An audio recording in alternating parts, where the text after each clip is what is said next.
fucking tilt.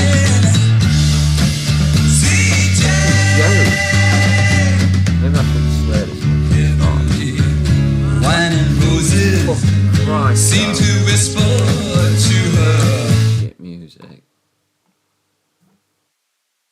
Holy fucking shit, man.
Wait for...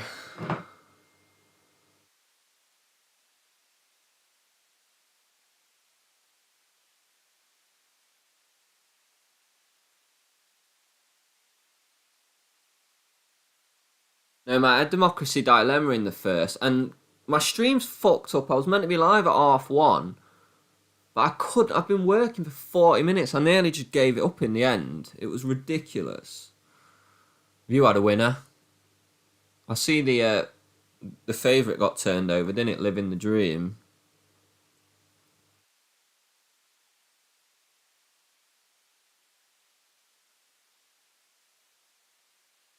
Mate, I can't even talk about what's gone on. Everything was fucking up. I couldn't get sound.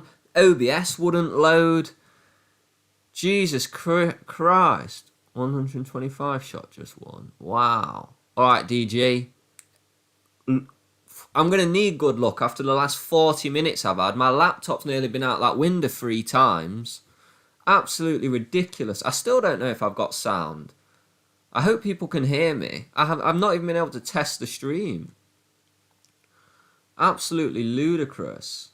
Did anyone have the favourite in the first? I did have Believe in second favourite, but absolutely pissed it, didn't it? Yeah, someone was ribbing Camardi yesterday. Where was this 125 shot? Wow, perfect part. 125 to 1. Oh, sound. Yeah, my mic's not very good anyway. But I try my best. Oh, you've had a bloodbath, Ben. What's gone wrong, mate? I had Democracy Dilemma. It was a bit of a bloodbath for me, to be honest, because I put the Democracy Dilemma in most of my multiples. Nice, nice. Jesus. I wasn't even going to have a beer today, and then I've just had to open one, or something was getting smashed.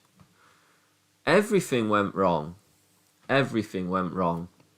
What's the next race anyway? I'm not in till 25 past 2. Is anyone in these races before 25 past 2? Or what's everyone on? In 25 past 2, I do have Davinia Grace at 4.5 on Bet365. Alright, sheepy sheep. Yeah, I do have Davinia Grace at a 5 on at 4.5. So it's a Dutch. It's just Bet365 gave me a better price. Get on the beers, Ben. Me too, mate. I wasn't even going to today, but it's been a tough last hour. I just couldn't figure out what was going wrong. OBS would load, and then I'd have no sound, even from my speakers. What have you been backing on, Ben? There's not even been that many races. You couldn't have lost that much. Where did his favourite finish? I didn't even get to watch this race. Fifth, and I had a Democracy Dilemma. But it was a very tight race apart from T-Spirit. Well, it wasn't when it showed, but on my ratings it was. Yeah, Iron Lion, I like that as well. I was looking at, what are them things called on Bet365? Oh, a swinger. I was looking what swingers were, and I've got that Iron Lion in a swinger with Davinia Grace and Knightswood. Still don't fully understand it, so I'll find out today. Thank you, Dan. I mean, I think Lily Pinchin, she's right up there, and she was getting no support in the chat. Absolutely no support. Yeah, I thought Democracy Dilemma would have definitely put in a good shout to get in the top 3. I should have gone for Comanche Falls in the end, because I had that quite well. I had it well handicapped when it was 17-1 last night, and I had it at 7-1, but I had Democracy Dilemma down there. Tough. That's what I'm saying about how do you get favourites at evens, living the dream. It's ended up coming 4th. Yeah, 125-1 winner at Beverley. Someone was saying. Unbelievable. Oh no, on the exchange, I've backed about an 80-1 winner on the exchange in a Dutch. That's about the highest winner I've had. Each way, it's probably about 40-1, the biggest winner I've had. It's the biggest winner you've all had. Each way is better because in a Dutch, I've definitely backed an 80 or 90-1. What's everyone in this 25-2 at Struth? Oh, you're on. Oh, Wise Eagle, yeah. Again, most races I do are just super competitive. Oh, I do have Wise Eagle actually quite poor, but don't trust me.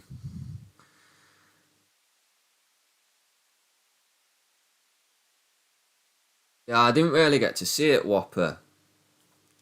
That race, because I was pissing about with this, and I didn't know if I was going to get the stream on or not.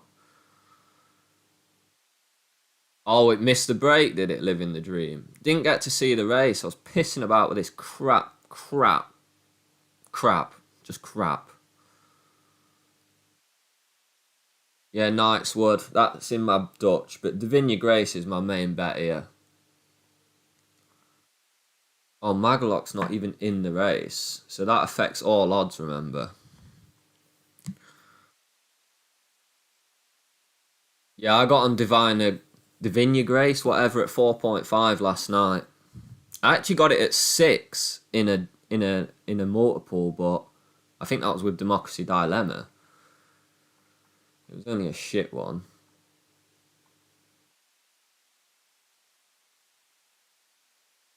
I don't know. Oh yeah, it was. I did get on Davinia Grace at 6. You can't see. But it was with Democracy Dilemma.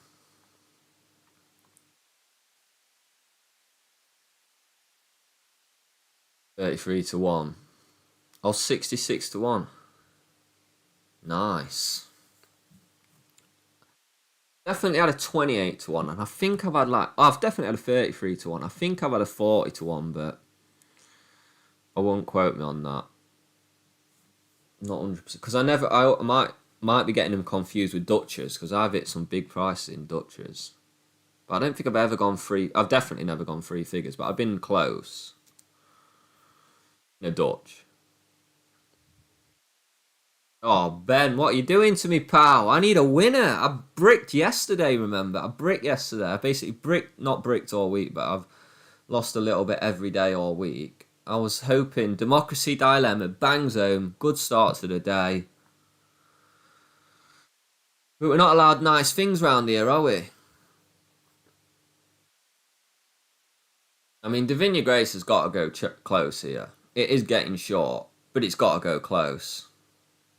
I want a Davinia Grace, Iron Lion, Knightswood top three because I've tried this swinger bet. I don't really understand the swinger bet, but we'll soon find out if we can hit something.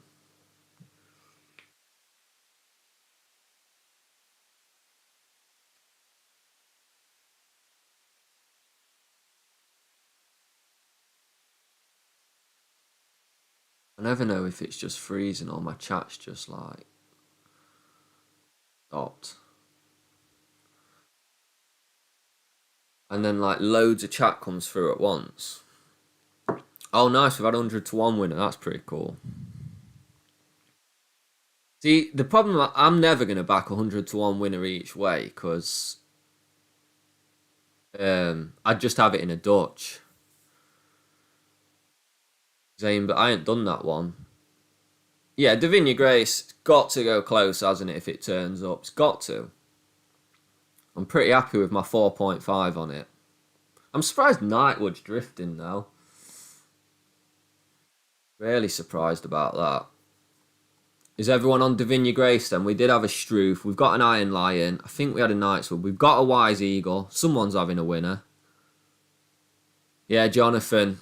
Let's not even talk about what happened. I spent 40 minutes trying to get this stream live. I'm lucky I've still got a computer.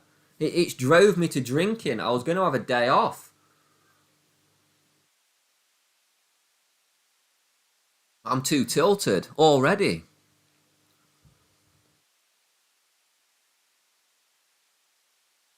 Yeah. I got Sapphire Seas. I don't know what the price is now at 8. I got Sapphire Seas at 8 and Night Sparkle at 6. So good luck to us. Yeah, Sapphire Seas has been banged in. I got it at 8 on Bet365 and I took Night Sparkle at 6. Oi, oi, Luke. Oi, oi, oi. Why for fuck's sake you've done the same Dutch as me? I'm the artful Dutcher. You should be happy you've got the same Dutch as me. Yeah, never trust us. I'm probably always going to be late, but normally 5 minutes, 10 minutes late. I just had massive technical issues. But yeah, never trust the stoner to turn up on time. I didn't even jump in the shower till 20 past 1. And I still didn't get all my races done. Right, so we need a winner here, don't we? Because it's getting kind of tilting. And these are the bets for today.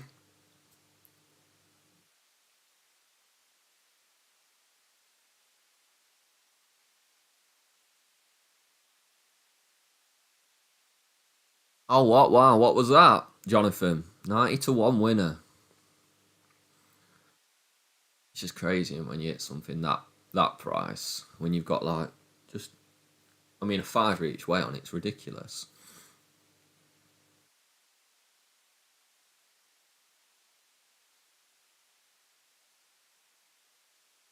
Oh, Knightswood's starting to get a little backed again now. I didn't think it should have drifted out.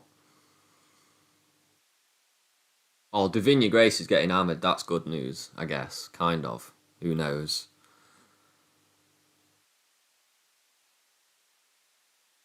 Yeah, Popmaster's in my Dutch. He is in my Dutch, but it's a big Dutch. I'm not expecting to get them all. Ramazan. Pogo. Love Pogo. Point Linus. Backed it last time. Popmaster and Serona. I don't know what that bet looks like. Good. We just don't have Point Linus yet. Oh, we're not going to get it neither. But let's not miss this race. We need Divine Grace, yeah, to start the day. Be a beautiful start to the day. Got it in a few accumulators, although most of them with Democracy Dilemma, so that's quite annoying. We're on fire. We're going below 2 to 1. We're at the post. Let's see if we've got sound. generally runs over further than this nowadays, and his last 4 wins have come between 1 mile and 3/4 and 2 1/4 miles. So he is a very strong stayer. We're expecting a big one when it gets back like this. Been a although we've had this really we had this yesterday over the last few seasons. Well. Charlie Johnson's got 2. He's got number 3 Struth on the right with the sheepskin newsman on today, and he's in the They're absolutely hammering it. White sleeve Knightswood. Struth's getting hammered now. Struth needs to get back on track. He's been disappointing in a couple of starts so far this year.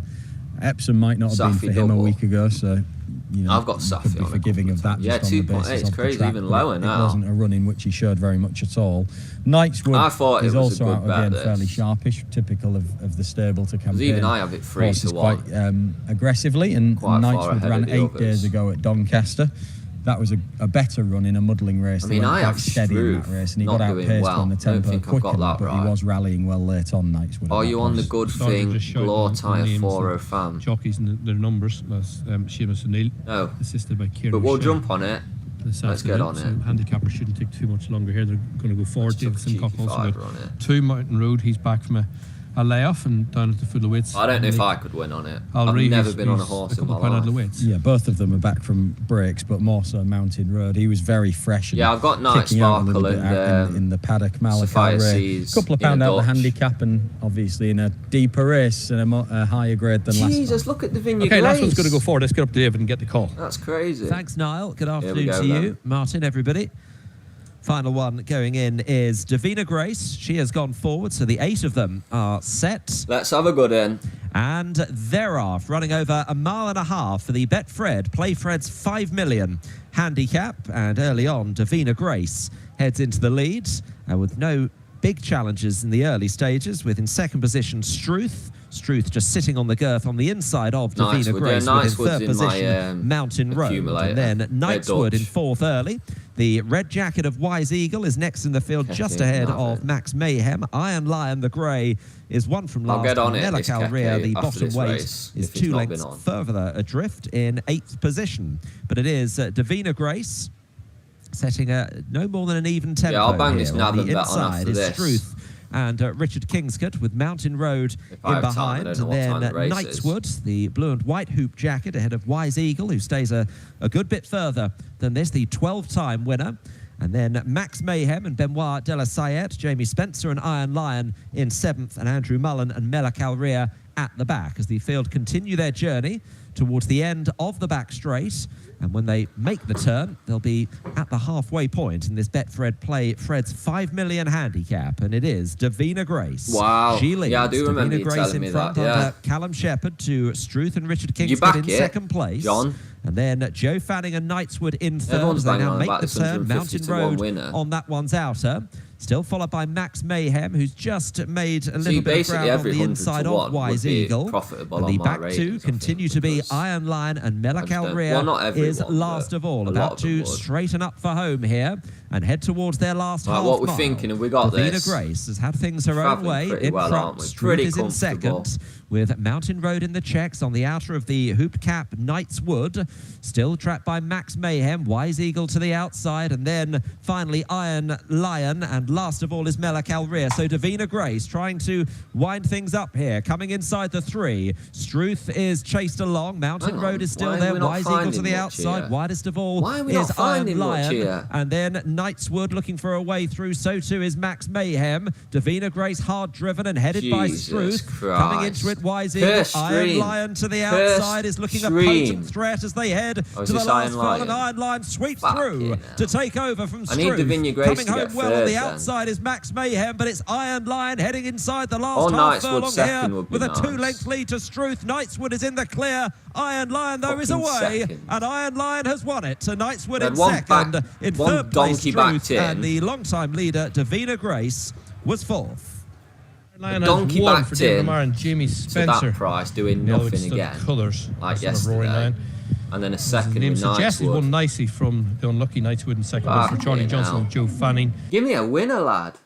Give me a winner. Oh, have we missed this Navan bet? Oh no. Look a cheeky fiver on this then. Well done, Tom. Yeah, I did have it in my, what do you call it? I can't remember what you call it now.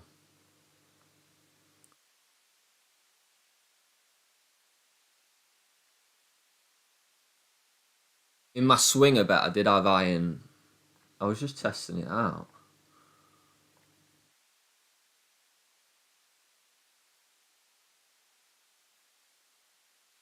Is it?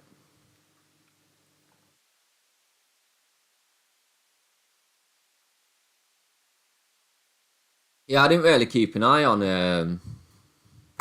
Knightswood there, but he came pretty strong at the end. Obviously, as did Iron Lion. What happened to Davinia Grace then? How did he back it in like that? Is that just the fucking mugs backing that in? Because it seemed strong money, didn't it?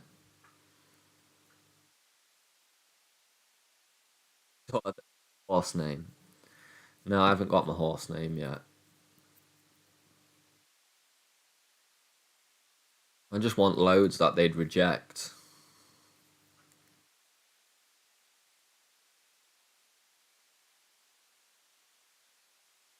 What's the next bet? Oh, I haven't got one till 3 o'clock. Surely that one's going to win. We can't just keep having donkeys, can we? We can't just keep having donkeys.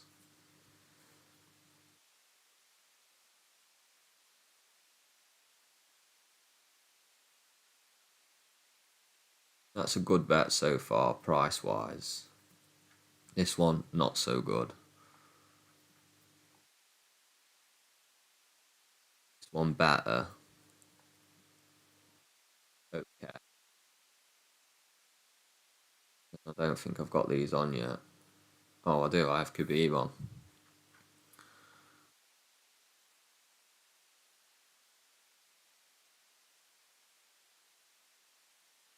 Oh, nice. I've got a nice bet on Khabib then.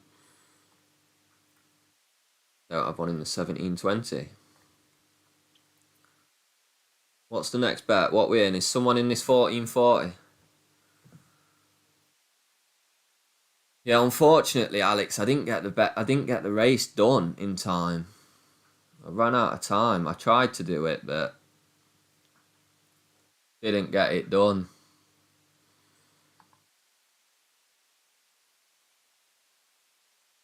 So I'm not much help, unfortunately. Terrible start, Dan. Terrible start. Rolling on from yesterday, all this red disgusts me. Right, what's the next bet everyone's in then? What are the bets I've taken? 5 to 3. What was the other one? I can't remember.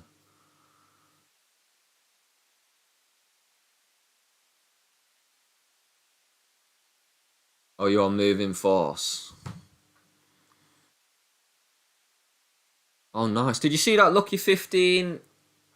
Someone had that Sylvester de Souza winner at 100 to 1 the other day in a lucky 15 and won. What did he win? 188 grand or something?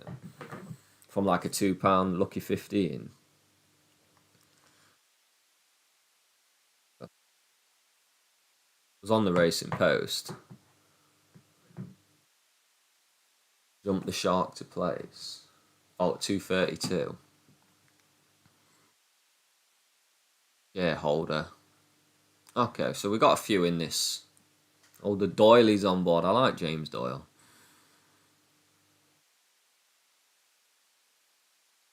Oh, you've got a versus, Ben.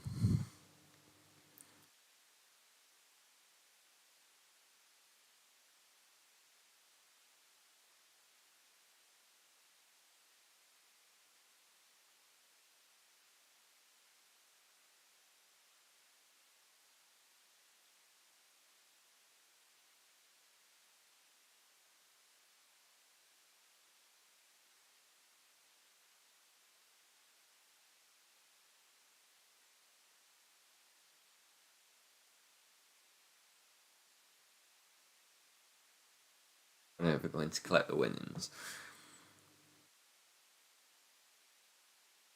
Well, what a terrible start to the day. I couldn't get the stream going. It took me 40 minutes to get the stream going. I missed the first race. Democracy Dilemma does nothing. Not a great start at all, Whopper. And then we get Davinia Grace backed in from 4.5 to about 2.5. does nothing after I'm running the race, and we got a second in that race as well. Yeah, we'll have to go back to the female jockey talk. I don't think Lily Pinchin got enough love. Yeah,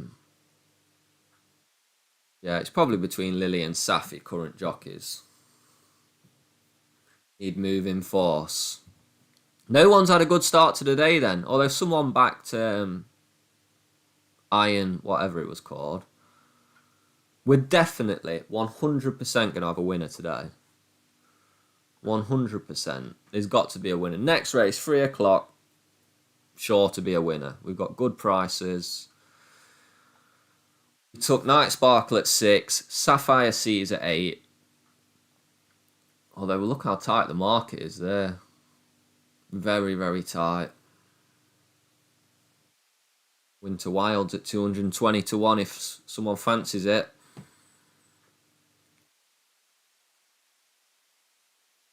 Sovereign, it's on fire. Oh, I like Collingham. I've got a soft spot for Collingham.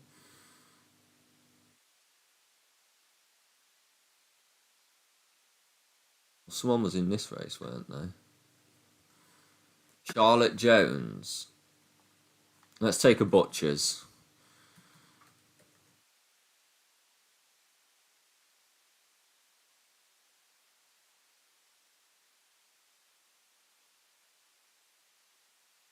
No, she's alright. I know Charlotte Jones, yeah. Isn't she a jumps jockey? Alright. There's some cute jockeys around. Yeah, Safi or Lily for me. If we was going to be so disgusting to judge a jockey by their looks.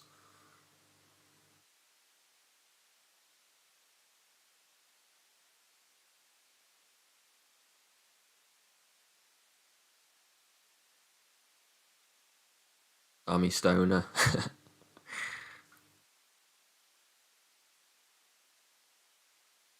God, I forgot to put the RTV7 on again.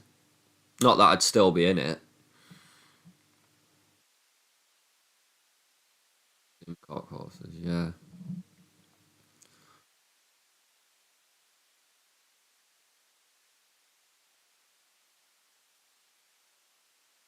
Perfect part, the 125 to 1. No, I didn't have anything on it. I wish I did. Unbelievable.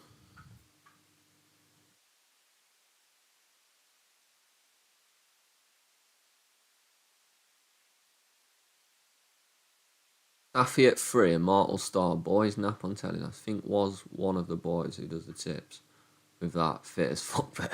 They always get a fit bird now, don't they?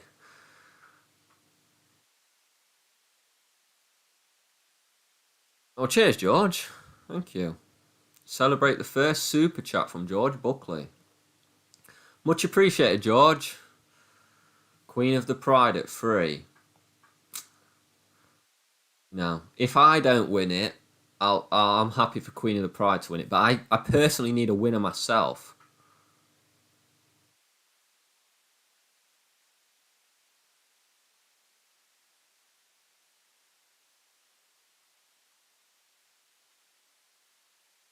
Leon Simcock Popo at 3 p.m. Oh, Ching Shi, yeah. It wasn't crazy on my ratings. Say it's like 50 to 1 now. But I did like the top 2.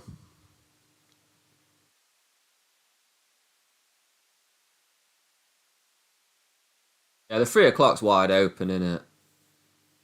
Although I do have my 2 decently priced. As long as we're not a jinxer whopper, because we need a winner. We bricked yesterday. We're bricking today so far.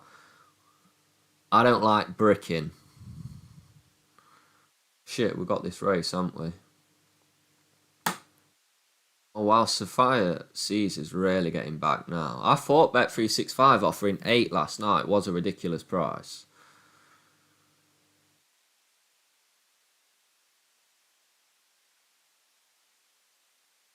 So we've got... Yeah, we're all on different horses in the 3 PM then. Wide open race. Did we find out what football team we support? No. I don't think I did. Did I tell you? No. They're in the Premier League. It's not Nottingham Forest.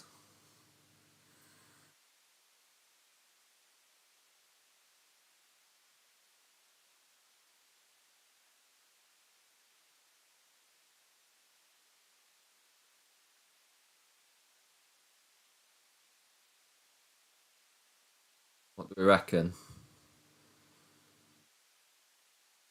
Yeah, a few of you is on Moving Force, so good luck to Moving Force. Although someone is on Sheerhold. Traumatising. Nice to see you, pal.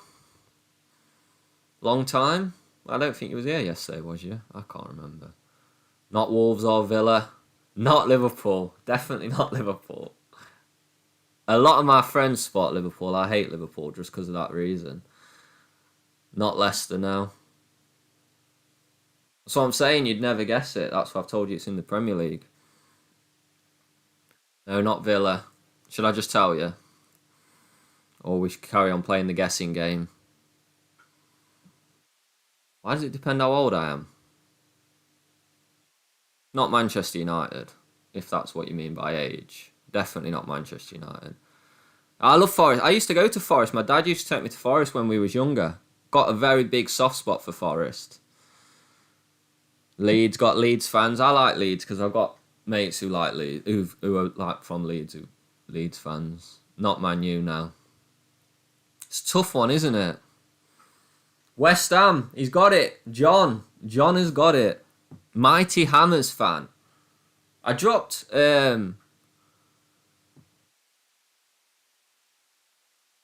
I dropped hints the other day. I was talking about Paqueta Island, and I was saying how good of a player Kudus was. Yeah, Philip, there you go. West Ham. Mighty Hammer. Oh shit, we're going behind. And thank fuck David Moyes has fucked off. Sense that will kick him on here. Having to watch. And the evidence of the race course is that he's David a useful Moyes 2-year-old, the way that he picked and then you break to from win over that course is and Gareth distance, and Southgate Nadal Snow football. wasn't It's disgraced in torture. Hilly Needler. No, definitely wasn't. And there's been a couple of other horses who have run out of the race, but those ran in the woodcut, so we can give them a pass. For me, it's very good luck. much We want Moving Force Shareholder on the or form, but Moving Force to absolutely win this one. took the eyeballs out in the paddock. Regal Gem won a restricted race Well, first time out. how can you not like him? Back-to-back promotions Here we go. with Kieran McKenna. Shout out to Ipswich. I hope they stay up. Moving Force. Moving forward now to stall 4 with Sheen Orr in the saddle. Drawn right next door to Shareholder. I've not been to the new stadium. I've been to the bowling quite a lot. Moving Force about halfway in. Yeah, Declan Rice. You know, when I've been telling people about Declan Rice for probably about since about 17, 18, I like this guy's and thereof, and player. Shareholder broke very slowly. Listens. It's the Bet 365 all the two-year-old Leeds fans trophy telling me for the Colts Phillips and Geldings, and through the early stages, it's Regal Gem who will as take soon as the Jack early Grealish lead, went for and he 100 million, scooted into a lead of a length and a half. Towards the outside moves Moving Force, racing now alongside J.M. Jingri. Racing in 4th position is Horus, and at the back of the field, Shareholder, who was lackadaisical at the stalls. Inside the final 3 furlongs of the 2-year-old trophy against the rail. Regal Gem now being tackled by J.M. Jingri towards the outside. Shareholder is breezing well to the outside of Moving Force. Horus is outpaced at the back of the field. They climb on inside the final furlong and a half. 4 of them are now in line. Shareholder and Moving Force down the centre of the course. And now the first 2. J.M. Jingri back to 3rd. It is Shareholder who has got the lead. The lead is only half a length. Moving Force is battling back tenaciously towards the inside rail as they hit the line. Shareholder on the near side, Moving Force on the far side, and they were clear of the rest. It's up to the judge at in least the Harry 2-year-old Redknapp would trophy. let us play good Near football. side is Shareholder on debut, and I think he's just got it. I mean, if from we're the not far going to win a side. Moving tournament, Force, let who is us looking to play take his good career football tally with to the players 2-2. we've got. I think he's just been denied giving £7 to the horse on the near side. That has probably been the difference. But then another day shareholder with the experience behind him is likely to improve, and that battle-hardened nature of moving force has helped him get close. But not it's close impressive, enough. isn't it? If he was very slow out the gates, called the winner of the Bet365 2-year-old trophy under James Doyle, who's at the double under. And especially after that Casado went for 150 million a few weeks later after Rice went for getting in the 100 gate, million. and then he proceeded to do absolutely everything wrong, bar getting his nose down on the line in front. He does have a bit of an engine. And first day back at the gym. Whopper, you're not be able to move tomorrow if you've had 12 years off the gym. James Doyle's smiling with relief, but I'm guessing most of that 5 furlongs it was more cringe. Ben needs a winner, Ben went does. wrong at the start. Oh my he wasn't God, the best aware. That's and you back my Dutch the in the next one. Out the debutants. He's going to curse us all. And it very all. nearly did him. As a result of that, he had to pull wide, round the dog leg loose. He's going to curse us all. Yeah, I mean, that definitely won, didn't it, shareholder? That's tough. A dead heat would have been nice there for the chat.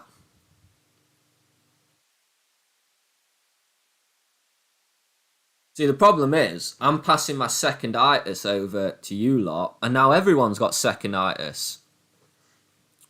Yeah, Billy B, I don't mind it, but I can't see why it got absolutely hammered in. What race is it? 3:35? No. I can't remember what race it is. Yeah, I can't see why it's been backed in like that. And I've backed Billy B before. I'm really surprised Billy B got hammered in, and I don't mind it.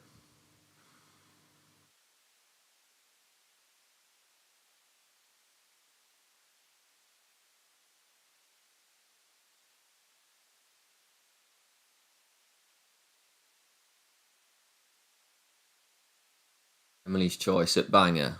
We'll have a look. I might have it on when we get there.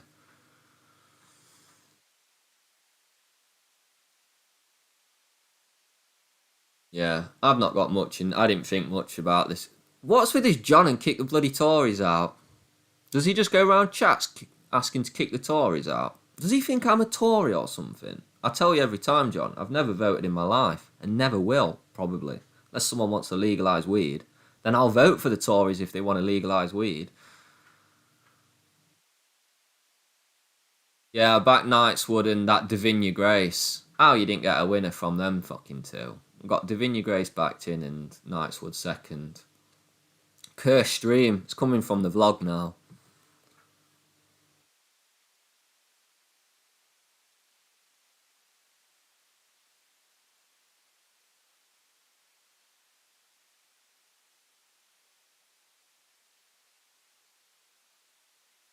What is it?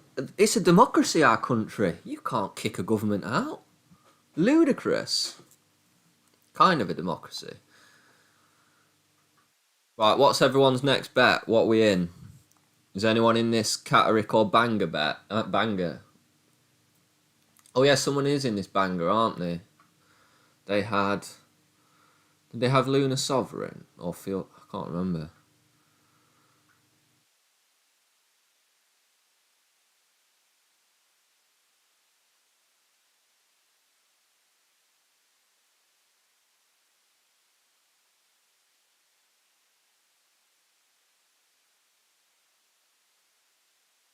Yeah, Sapphire all night. You'd have thought Davinia Grace would have stopped the rut though, wouldn't you? And you know, oh wow, Sapphire Seas. Like I said, Bet365 was giving Sapphire Seas away at 8 last night, and I thought, is there something wrong here? What's this in? One More Dream. Oh, in the fort. Let's get it on. One More Dream is on the heels of the leading handful, without a bit wider on the track. Aaron Moore keeping company with Cuban Fiesta. Temper Trap in a yellow coloured jacket is buried away down along the rows. At the back end of the field, nice race, 3 o'clock. Most races I do now are like Desert Dream, who's around about 10 lengths behind the pace-setting Bloomin' Robbery as they're on the home especially when the bookies just overprice a favourite. 3 furlongs, Bloomin' Robbery leads by 3/4 of a length. Yeah, we'll watch Banger after second, this. Pat on the back and Shock to 1 next. Being followed into the home straight by Variety. Variety Island and One More Dream. Temper Trap along the inside of Cuban Fiesta and Aaron Moore as they're homeward bound. And now on the approach to the final 2 furlongs, Desert Dream and Rockin' Rose are still right in rear. They make the journey on with 300 yards to go, and Pat on the Back now moves through along the inside. Queen of the Pride's not winning then, because our man Ben's back Robbery begins to drop away. And racing down inside the final furlong against the rails. Pat on the Back is having a good scrap with Rain Cap. Shark 2-1 follows these. Rockin' Rose are staying on, but it's Pat on the Back who shows out in front and is asserting near the finish. Pat on the Back pulls clear. Let's get this banger race up. Yeah. I don't know whether we'll have a falsely run affair. What are we on in this banger race? Oh, you've laid the favourite. Just about a minute or so now from the scheduled off time. Oh, and someone's on Lunar Sovereign. Across out the 2 mile start. Sorry, Ben. I'm trying to get the curse away from you by saying 11 to 5, a little bigger than 2 to 1 late on Lunar Sovereign, being challenged for favouritism by favour, probably cursing myself. 5 now Queen of the Pride's going to win. Pinch at 4 to 1, 7 to 1 Maxwell. And I'm going to be sat here with my dick in my hand. 14 to 1 and bigger the others. And at bigger prices, Super Bolt has shortened to 14 to 1 from 20 to 1. Goggles are coming down. Exactly, Ben's curse is about to be lifted. Sort themselves out here. So good luck with whatever you're on in this. What are we, about 30 seconds or so away from a start time? Will Someone's Jordan got to lose this curse today. We've got loads in the chat on second-itis. Somebody's got to lose the curse today. And they are now beginning to approach the starting tapes. Maxwell, but he's not had a go. On top of the rostrum, flag in hand. It's unfurled, and now he holds it aloft, so he's ready for them. They're walking him. Stand by. Thank God for that. Feel the pinch. Oh, yeah. I think a couple's on that. They're off. 2 miles ahead of them. This is the Rachel Jones Memorial. It's hard to cheer one on because someone's laid the favourite, someone's back the favourite, someone's back field the pinch. Grab the early lead as they approach the first flight. Over Sativo, the star jacket with the pale sleeves handy, and then Maxwell, the white with the red disc. Laylac nodded slightly on landing, white and blue jacket towards the rear of the field as they if you two mentioned it earlier, I'd have got on Maxwell. Giving a lead to Sativo, and then Maxwell racing on the far side of the nose-bounded Collingham. White face mare Simply Red is wider out. Feel the pinch in the black and pink stripes. Restrained early in midfield just ahead of Super Bolt in a red and white jacket. Laylac on his inner. And Lunar Sovereign on the extreme left as they approach the second. Black jacket for Harry Skelton in rear. And Collingham has crashed out at the second. And a few of the others did well not to be brought down. Collingham is quickly on his feet. He's galloping away none the worse. Charlie Maggs is sitting up now on his feet happily because that was a heavy looking times in my life Collingham out of the race at the second, the rest are over the third, I have just gone to like Barry 2 places. I did it the other day. And Max the horse on the won. inner into the turn, working across the field, the pinch and Simply Red out wide. And then Super Bolt in a red and white jacket, nose-bounded, one off the rail, with Laylac right around the inner, and Lunar Sovereign last of those who remain with the now riderless Collingham going off in vain pursuit of the others. He's in my Dutch. Longish run between flights 3 and 4. Yeah, it was a big fall, that wasn't it? Barrichello leads Sativo, with Maxwell tracking them. Jockey. And then Simply Red and Feel the Pinch. Hey, look at this. On the inner of Super Bowl. Maxwell bets £1.50 in profit. Lengths further back. Their journey to the fourth, almost at an end, taken there by Barrichello. Under Brian Hughes, Sativo, Robbie Dunn landing close up in second. Feel the Pinch, full-time course winner handy under Toby Winstripe jacket. Maxwell will have the inner into the deep end at halfway. That's good news. Luna's not travelling. Collingham's out. That's your first and second favourite there. Hamilton in mid-division. Couple lengths away to Laylac side by side with Super Bolt, and that pair shadowed by Lunar Sovereign. Moving on then towards the fifth, Barrichello. Continuing to dictate terms here. They're fairly well clustered up in behind. Sativo shading second over It's about Field 38p now. And then Maxwell with the hoop cap to Simply Red and Laylac, Super Bolt and Lunar Sovereign. Barrichello didn't really have a cut at that one, was joined by Sativo. Brian do it for the chat. Barrichello for more on the flat, going back up to pressure for the lead once again as they draw towards the sixth. 4 from home. Barrichello, Sativo, Barrichello much better on that occasion.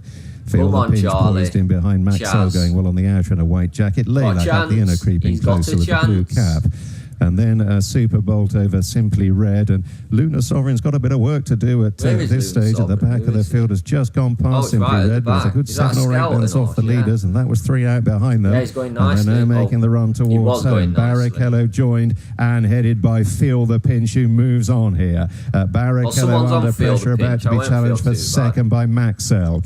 Then Laylac, the blue cap, in fourth, ahead of Sativo. Super Bolt around the inner and a sheepskin noseband. Lunar Sovereign, Black Jacket, working hard, trying to get on terms. As Maxell away to the left now moves through to try and pressure Feel the Pinch. These two moving on as they approach the second last. Feel the Pinch on the right, narrowly on landing from Maxell. If I don't win this now, Laylac are staying on Lunar Sovereign on a one-pace Barrichello. And Maxell has moved on here, approaching the last, striding on. Stay on your feet, Feel the Pinch, they're nicely clear. Maxell and Charlie Deutsch at the final flight, over neatly, drawing further clear. Feel the Pinch will yet be pressed for second by Lunar Sovereign. On the short run to the line, Maxell is firmly in command and is drawing further away to win comfortably. Feel the Pinch just clings on for second in the move at Sovereign. Can't be bad, can it? Barrichello and Laylac. Cheers, lads.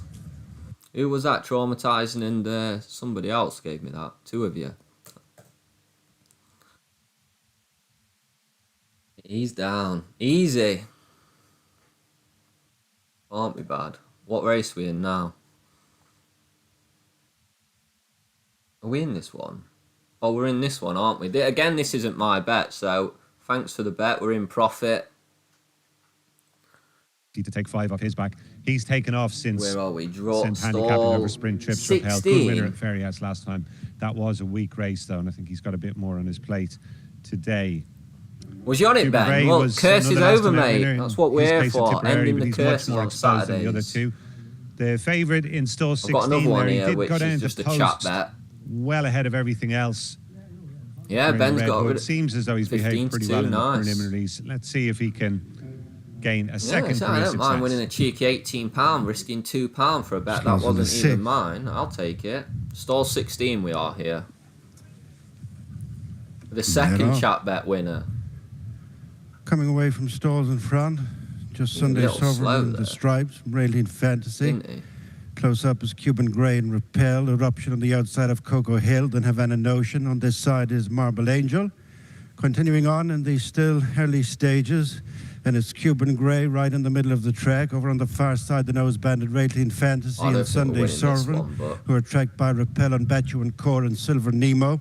In the center of the track is Havana Notion. On this side, extreme stand side Eruption, Cocoa Hill pushed along, then Ginormous and Suselic and Wait, Marble Angel next, then Michael and Sue, well back is Kiki, reminders for just another, and a gap to Florence Thompson, racing to the final furlong and a half, wide across the track, zoom out here, Radiant Fantasy, Eruption, Cuban Grey, Ginormous, followed then by Rappel, Kiki is finishing fast as a ball in between horses, dividing the ground is the joint top weight, Kiki, from Radiant Fantasy, Eruption, Cuban Grey, Ginormous and Marble Angel. 2 out of 2 from chat. 2 out of 2 Kiki's won it. He's come from well off the pace. He only had 1 behind him not long after the start, but just as it's a fun game in it, traumatizing. He's rattled home here. The nice he's puzzles. A sprinter, I think, to keep on side. But if I do a race, I like to take a hell of a long time to pull up. Jesus Christ. Chat's just made me £28, although we lost about £20 yesterday with chat bets. That was impressive. Right from the back. I don't think he broke great, did he? A tiny bit slow out. And then he just flew through the field of about 16 runners. Yeah, some others got on the chat on Keke, yeah. Or what was its name? Keke, was it? But yeah. Can't be bad, can it? We're straight into this 3 o'clock now. We've got Night Sparkle at 6, Sapphire Seas at 8. Look at this market. 4 of them co-favourites.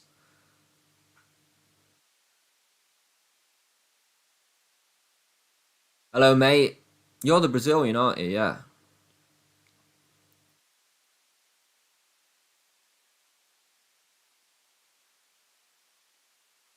Oh, you don't do online betting? Oh, look at Sapphire Seas. Where the hell's Night Sparkle going now?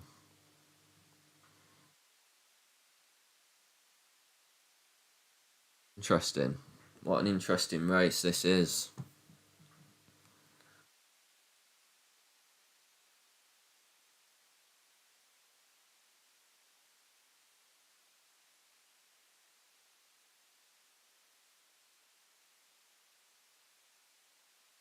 Scenic. Safi.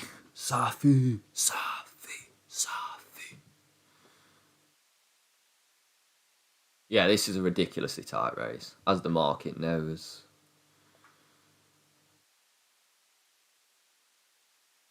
Fire Seas and Sea Themes, the ones that are getting backed, aren't they?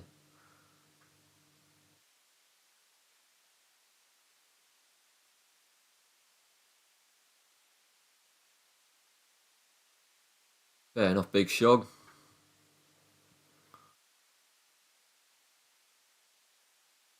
Yeah, he finished really strong. He was top weight, yeah. That Keke.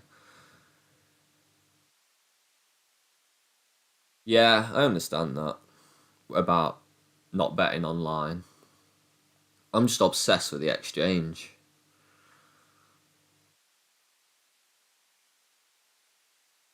There's a few unexposed in this. Yeah, Fury is on Queen of the Pride. Few on Sea Theme. Few on mine, Sapphire Seas and Night Sparkle. We've got a Scenic. I think we had a Ching Shi as well, didn't we? Lady Bobber, there's been a few mentioning. We've got a Minstrel Star now.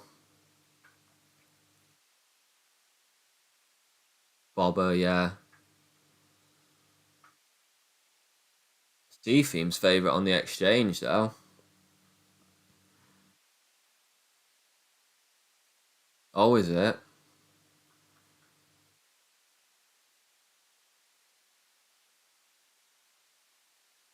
Yeah, I've had loads of accounts restricted.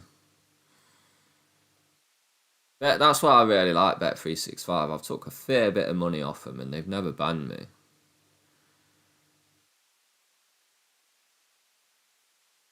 Yeah, that's what William Hill do to me. They let me have like a penny on and like Unibet, Ladbrokes. Like, shut down my account, lads.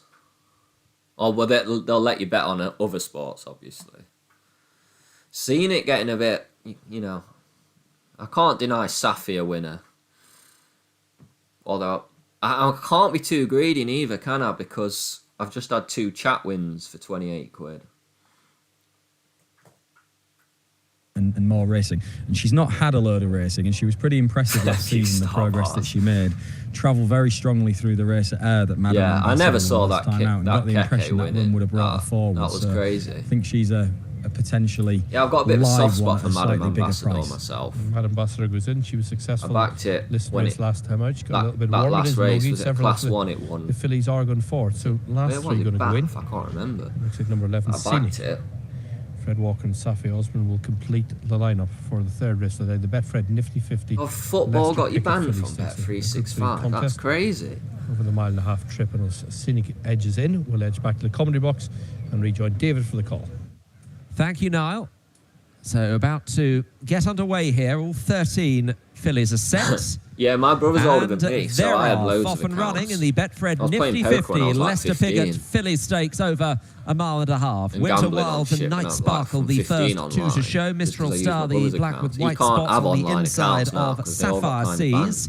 Madame Ambassador, Queen of the Pride, is fairly handy in the claret. I'm with you, Dan. On the outside, just racing a little better than midfield, is Lady Boba, racing in between Moogie and also Sea Theme. They're followed by Ching Shi and Carnarvon in the purple. The back to Scenic is just behind Starry Heavens, the grey, as the field have almost completed their first half mile here. And the big outsider, Winter Wild, just leads to Night Sparkle and Kevin Stott in the grey and black silks. Mistral Star the inside, and then Queen of the Pride out of St. Leisure winner Simple Verse, racing in 4th place, just in advance of the best turned out winner, Madame Ambassador. And then Sapphire Seas, the Godolphin Blue, followed by Sea Theme. The reason I like of Lady Boba, and then Moogie and Ching Shi, Carnarvon, Scenic, and Jamie Spencer and Starry Heavens at the back as they run close to the halfway point then in the Betfred Nifty 50. Leicester Piggott. It would be nice for me to have my own winner today, Kieran Schumacher leading to Night Sparkle in second. On the inside is Mistral Star, and then Queen of the Pride, followed by Madame Ambassador, and then Sapphire Seas and Lady Boba, an old rival of Madame Ambassador, as the field run into the turn and about to head into the home straight and run towards the final half mile here. Still, it's Winter Wilds to Night Sparkle in second, Queen of the Pride and Mistral Star, the next two. Just keeping Madame Ambassador in is Sapphire Seas, Lady Boba following, tracked by Sea Theme, last year's Gultra Stakes winner, Carnarvon improving a bit on the outside. They run towards their last 3 furlongs here. It's getting quite urgent for Winter Wilds. Going well is Night Sparkle, but followed all the time by Queen of the Pride and Oisin Murphy. Sapphire Seas yet to really be asked a question. Carnarvon running a big race. The outside, then Mistral Star. Madame Ambassador can't get away through. Lady Boba is trying to pick them up. Come on then, kick on, lad. Down the outside is Scenic as they run towards their last furlong here. Queen of the Pride, Lady Boba chasing with Sapphire Seas. Night Sparkle, Mistral Star getting through. Queen of the Pride has the advantage here, running to the last half furlong. Lady Boba tried to run this one down. Queen of the Pride and Oisin Murphy just to Lady Boba, close to the finish. No, it's not. It's very close in the end between Queen of the Pride and Lady Boba. It'll go to the judge ahead of Mistral Star. And then running on was Sea Theme. Oh, Queen of the Pride. And it looks like it's the regally red Queen of the Pride, far side. Just holding on. Just the one here. Well done to the Queen of Pride. Backers, commiserations to the Lady Boba race backers. Back in third place, Mistral Star for Hugh Morris and Clifford Liam, which was a messy enough race down the inside. Yeah, she has held on though, hasn't she? And I don't think she was ever headed, actually. The bob never quite got Lady Boba in front, I don't think, but she's run a massive race in second. Queen of the Pride. She looked like she had learnt a little bit from Goodwood. I think the trackers probably suited her better than Goodwood last time out. We've had confirmation that number 9, Queen of the Pride, is the winner. And Oisin Murphy was always well positioned, and he managed to get that position early from stall 13 as well. So he's done well to get her in that Sparkle was travelling really well.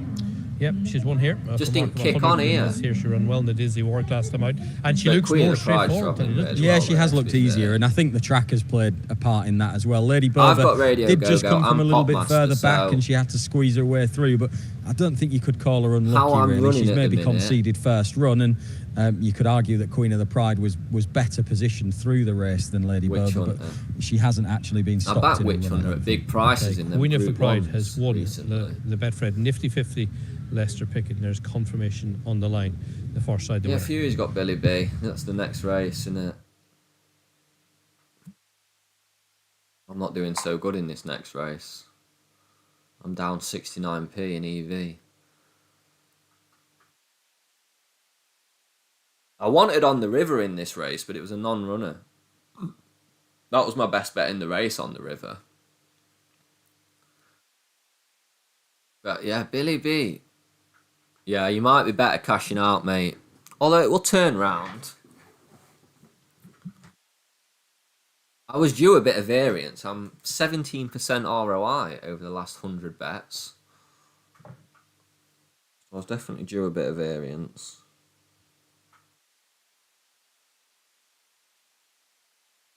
Listen, I don't care where the winners come from. If it's chat or me. Oh, that's super tilting whopper. That always happens to me when I back to place.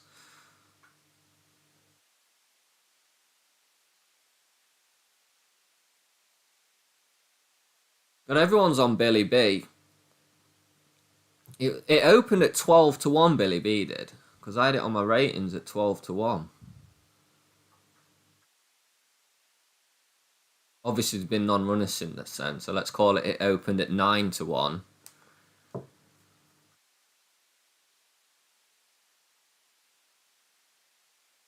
This is a tight race. I mean, the outside of the field's only 40-1. You've got 13 runners in it. Bang this one out. Think we're going to bang this one out. Got that feeling.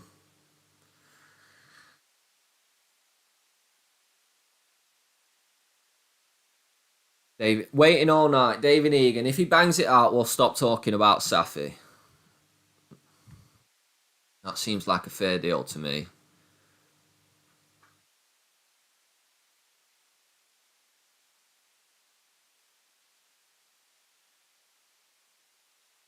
Yeah, 3:35 is a good race. Wrong one. Not going to get me point liners bet though. But I don't know if 7 furlongs might be a bit too short for point liners.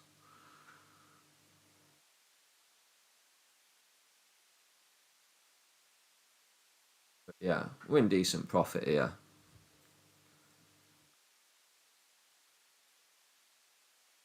Yeah, Golden Sands.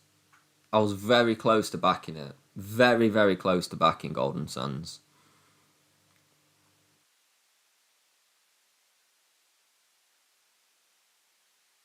Yeah, let's go. David Egan owes us one.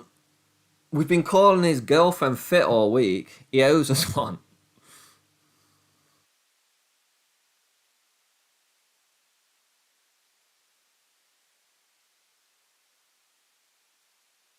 Yeah, I did like Golden Sands in this race.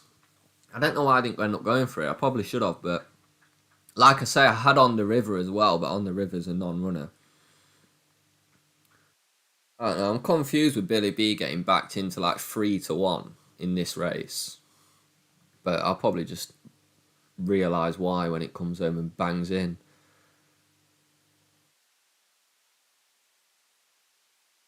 But hopefully not. I mean, I think most Billy B winners have already had a winner. I need my own winner.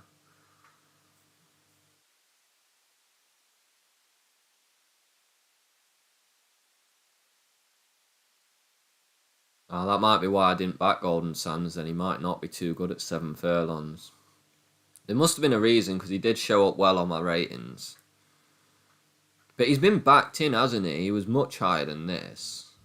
Yeah, he was up at 40-1 when I was looking, yeah.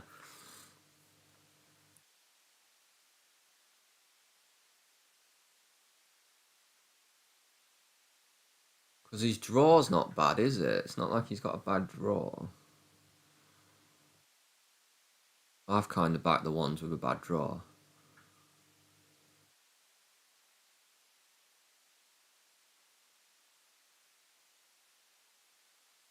Balls rush in. Yeah, again, impossible to predict who's going to win this race. That's why I just think Billy B's too short. Oh, mine are getting backed a little bit. I was minus 70p not long ago. I'm viewing this. What, are you on mine? Are you on any of mine? Why does God always give Sam his toughest test? Oh, bless him, yeah. That's 15:35, isn't it? Wow, bless him's been backed. That was up at 35:40. Again, another super tight race, this, isn't it? When you think the outside of the field's 23-1 in an 11-runner race.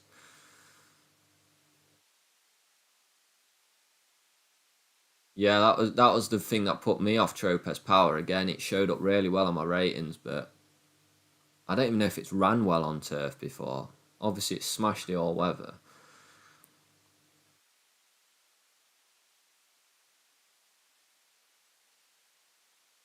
This is need the wind out your sails. I know how you feel, mate. It can be super tilting when you just miss out by one.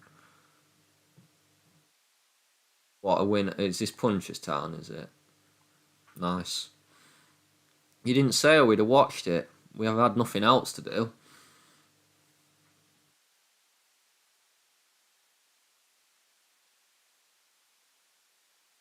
Be interesting to see how this market moves in the last few minutes.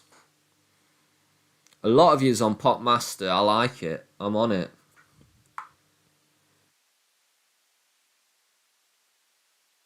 Popmaster and Pogo. One of them be a nice win.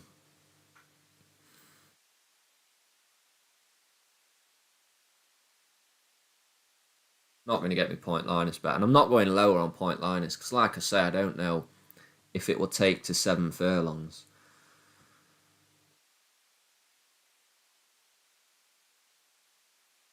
Oh, nice, John. Nothing. I mean, you're all on Billy B, aren't you? He's still getting backed. I had him at about 10-1, so I'm guessing I got my ratings wrong. Shown him, have I? What race is it? 3:15. I mean, second favourite, but 10-1. Tropez power favourite. Look, On the River, but it was a non-runner. I liked On the River. That was my main bet in the Dutch. Eligible, yeah, I'm on it, mate. Me and you, Ben, we've ended the curse, so I fully expect Eligible to bang home here, even though it's drifting.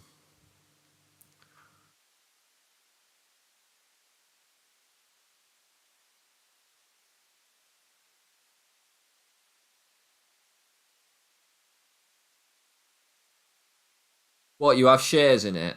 Over. What, does it run over here?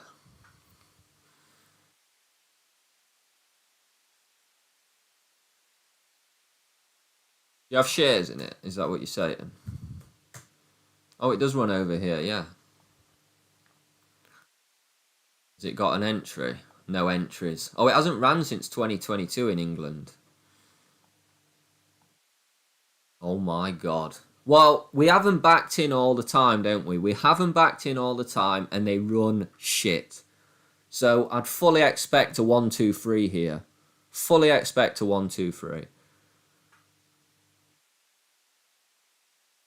Should have also no more beers. Yeah, but I drink the beer because I'm getting tilted. And none of them's without a chance in this race. I probably won't give Visibility a great chance. Oh no, that's... Yeah, I mean, I have the field at 34, which is fine, and they have it at like 75, but the rest at 38, so... It's just Billy B, I don't understand. Just don't understand, and I have him second on my ratings. I could just never get him near that price. Although I haven't taken... see, I haven't took the non-runners out, look. I haven't got on the River's not been taken out. What else? No Name Nicky was a non-runner as well. Oh, shit. Oh, shit, the race. We're going behind. The turfs, another second run off a long break. Yeah, the horse that finished second in that race was Feel the Need, who good luck to all. Came out and won the race that Billy B, the favourite, was fifth in at York next time. Yeah, I like all those form lines coming together. Yeah, we watched and Sapphire's that race, Dancing in Paris a little bit of tastier price than the likes of your Billy B's and Tropez Powers. Early pace likely to be with Golden Sands. First start of the campaign might just be better for the run.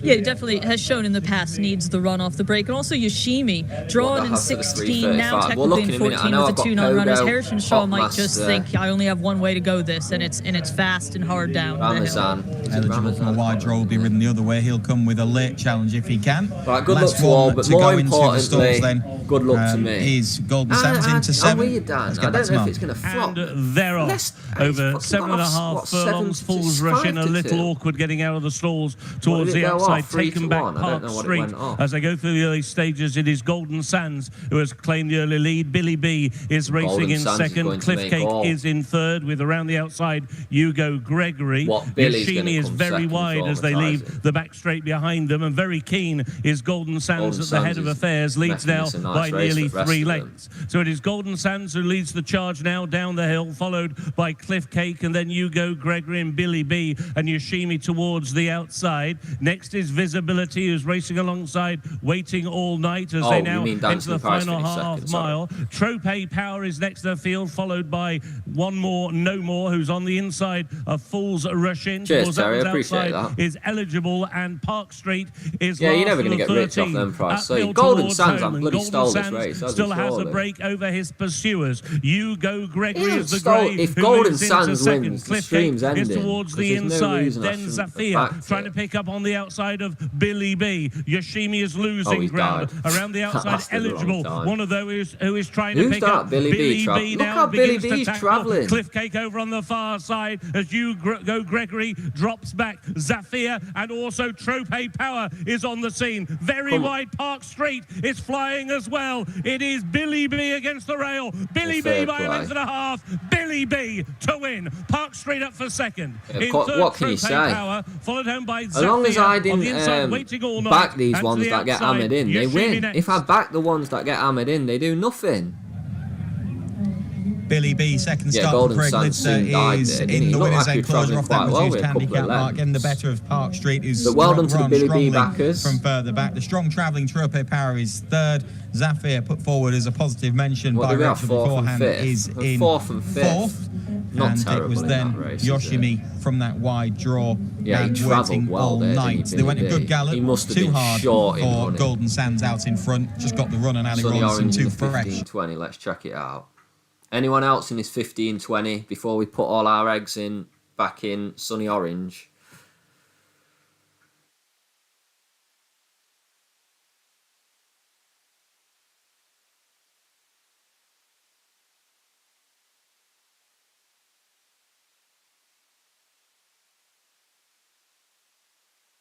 Yeah, that was impressive, that. I need to look at why I didn't have it. Well, I had it second favourite. I just had it nowhere near that price.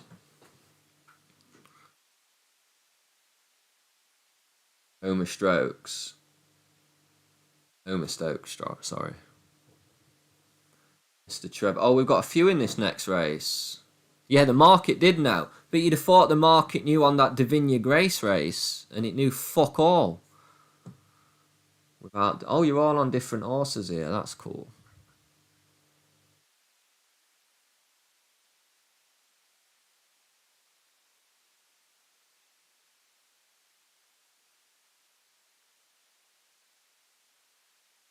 I'll have to have a look into that Fiacre pal after the stream. I'll look into it, definitely. In this world at Banger, sir. Well, we'll watch it after. Go on then. He's telling us it's a sir. I'll trust him. Skeltons need a winner as well because they've just flopped on the last favourite, didn't they? Without delay is very well backed. What did it open? Yeah, it was about 13 it opened. Without delay, Sunny Orange Dutch.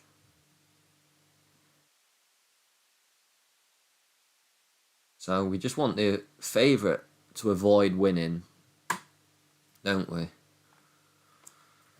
Someone's bound to have a winner. She had a horse run well in a placing in our previous race. Obi Joe's number 2. This horse won on heavy last time out, so it's totally different. Yeah, well, let me know when we get to it. Good to firm today for Obi Joe.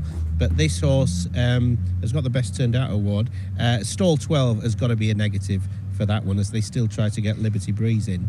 Homer Stokes ties in with Miss Willows. There was only a neck between him. Homer Stokes has gone up 3 pounds in the weights. But in mitigation for Miss Willows, that horse was the first run back from a wind up that day. Second run back wind up today for Miss Willows, number 11. So going back to Homer Stokes, number 3, that horse not guaranteed to confirm the placings as they try to shunt this horse into the stalls. They've done it. Liberty Breeze is just about in. What about number 5, Without Delay? Got up 3 pounds for that win last time out. Placed a couple of times here, so the mare will go well round here. But that was a good effort at Musselburgh, especially as the horse did so from a wide draw, a middling draw today, stall 7. That's Without Delay. Now, what about Sunny Orange? Sunny Orange, you can put a line through that defeat at Redcar last time out. Nothing went right for Sunny Orange. Down to a handy mark, though, to say the least. Long time since won. 0 from 19 since winning as a 2-year-old. So Sunny Orange has come down to a mark off which he can win. He just needs better luck today. Stall 3, the winner of Division 1, came from stall 2, and a low draw is relevant on this round course. A bad draw for last year's winner, Liberty Breeze. He was complaining about the draw, doubtless, as they was trying to put him into box 10. Clearly not happy with it, this mare. But yeah, she won it last year and similarly weighted this time, just 2 pounds higher. Number 10, Mr. Trevor, deserves a mention. Did well in a visor at Hamilton last time. Will like the track and will like the ground. And Andofield is here. Mr. Trevor. Number 11, Miss Willows, we talked about, ties in with Homer Stokes, and I think could yet finish ahead of that horse now that she's second run back from a wind-up, the mare Miss Willows. And as they have about 3 or 4 left to load in, Sunny Orange to finish in the top 3. Brian Ellison came over for a chat at the Orange. It's always good to see Brian, big Newcastle fan. He was talking about his favourite football team. He had a horrid day. He wasn't impressed with England last night. I did. I bricked don't think anything worked. In fact, I'm bricking today. Pearl Sandy says just too keen for his own good, wants stepping up in trip, but doesn't give himself a chance. So dropping in trip, and they're going to go forward from stall 9 with Pearl Sands. But in time, when learning to settle, Pearl Sands will be better over further. Viewers. Aidan Brooks, a brilliant young jockey. Paul Midgley, a big fan. He's attached to Mickey Hammond, is Aidan, but riding here for Brian. And Brian's had the winner of the Hillary Needler at a monster price, of course. Goes for the Queen Mary now, I'm told. Here we go. They're off and racing.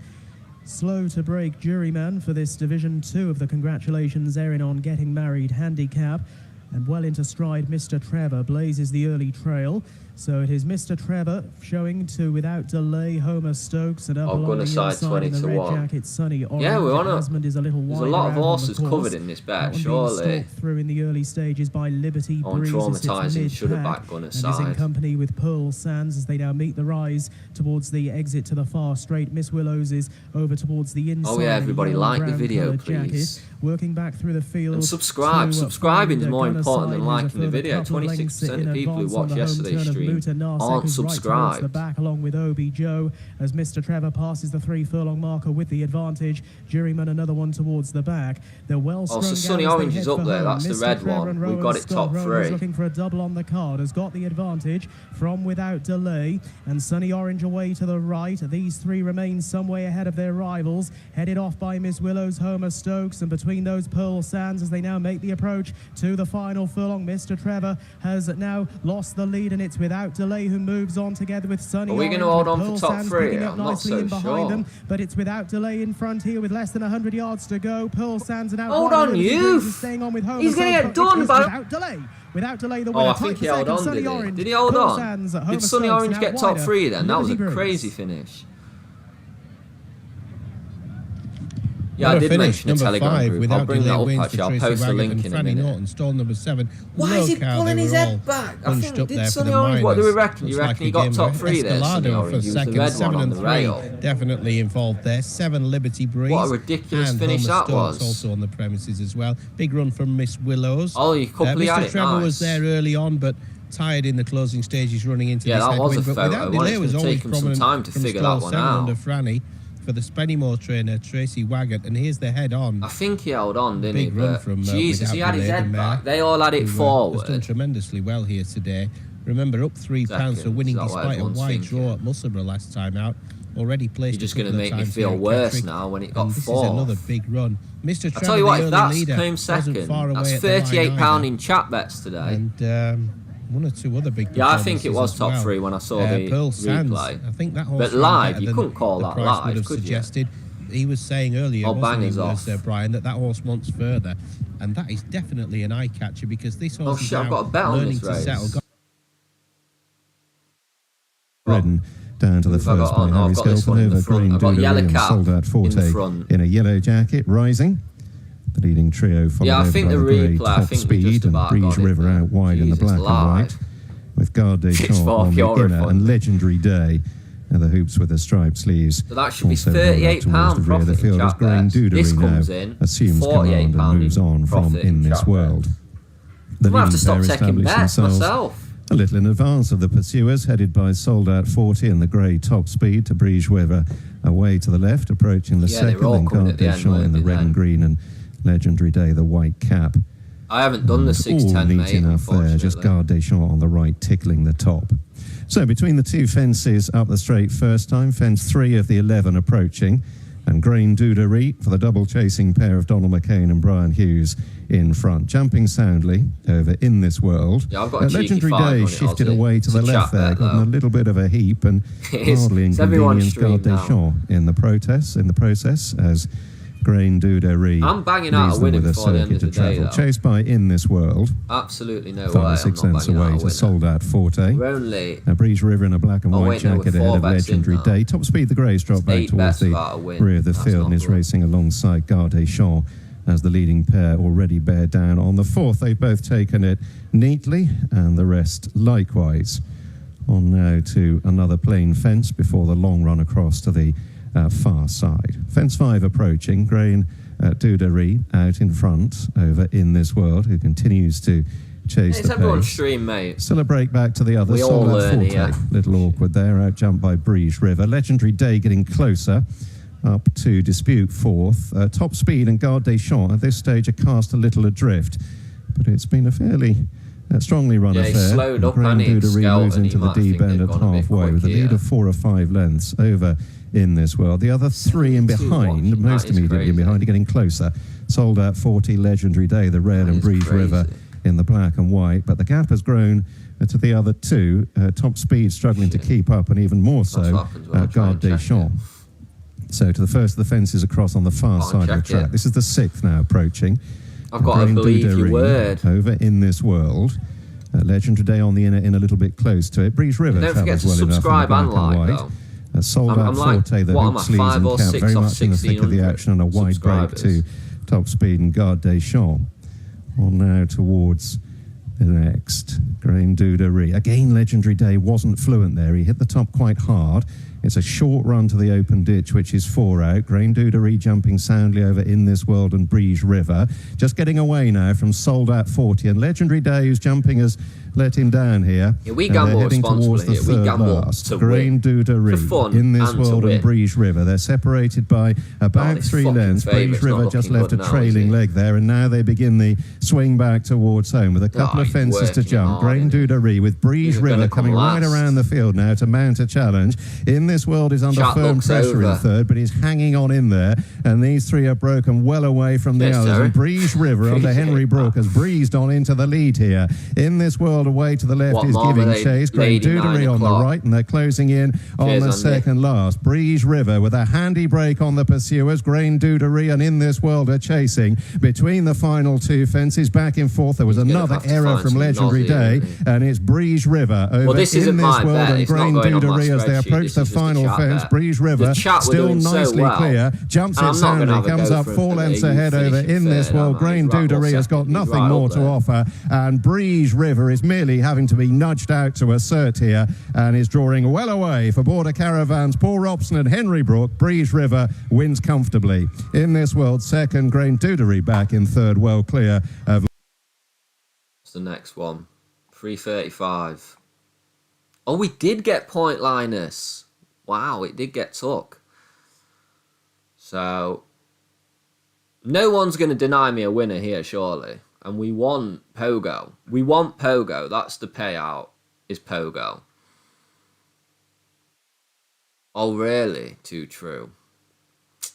I've got a soft spot for Witch Hunter because I've been backing him in them bigger group races.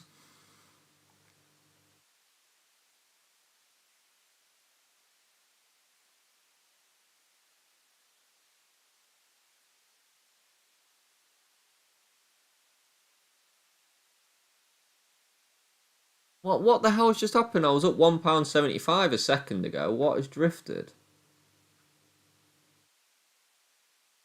What's drifted?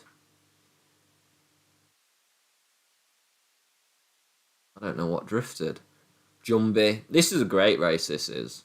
It's one of them where I would never talk anyone out of a bet on anyone.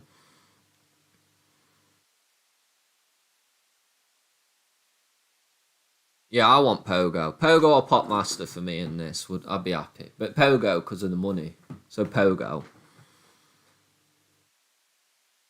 I need a winner.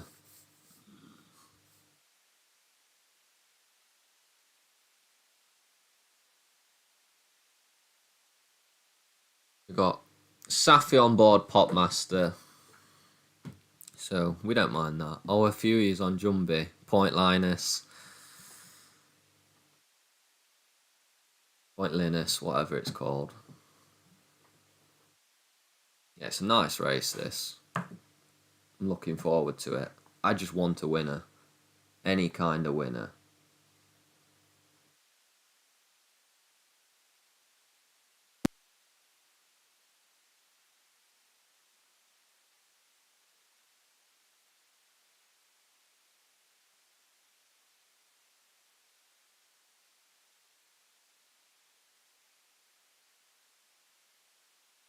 Everlasting Boom. What's that, Navan?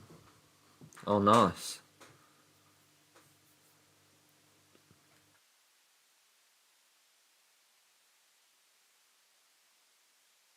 No, you got to bet what you can afford, aren't you? I'm fucking broke at the minute.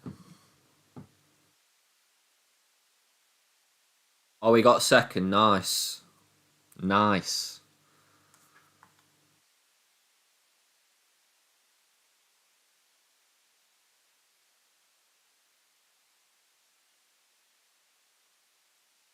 Yeah, everyone has deposit limits now, don't they? It's so hard to get money online, I think.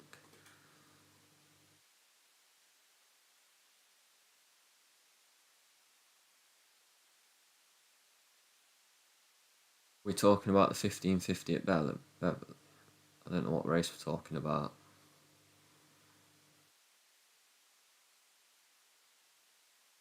Right, we're nicely in profit, so we know we don't have a fucking chance. Yeah, I do need to get the vlogs out, don't I?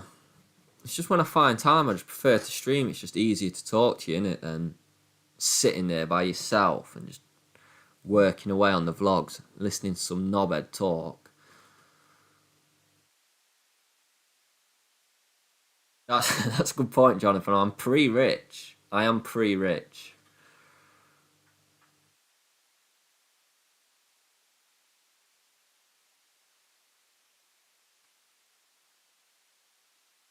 See, the vlogs are a lot easier to do in the winter because I don't really do all-weather racing, and then you've just got the flat racing. You've just got the jumps racing, haven't you? So the vlogs are a lot easier. I've still been recording the vlogs. Really well, it's not like I've stopped recording them. Didn't have the feel of a strong lock-hinge this year. But the faster the pace, probably the better for him because he's often on the back foot and a little bit slow into his stride.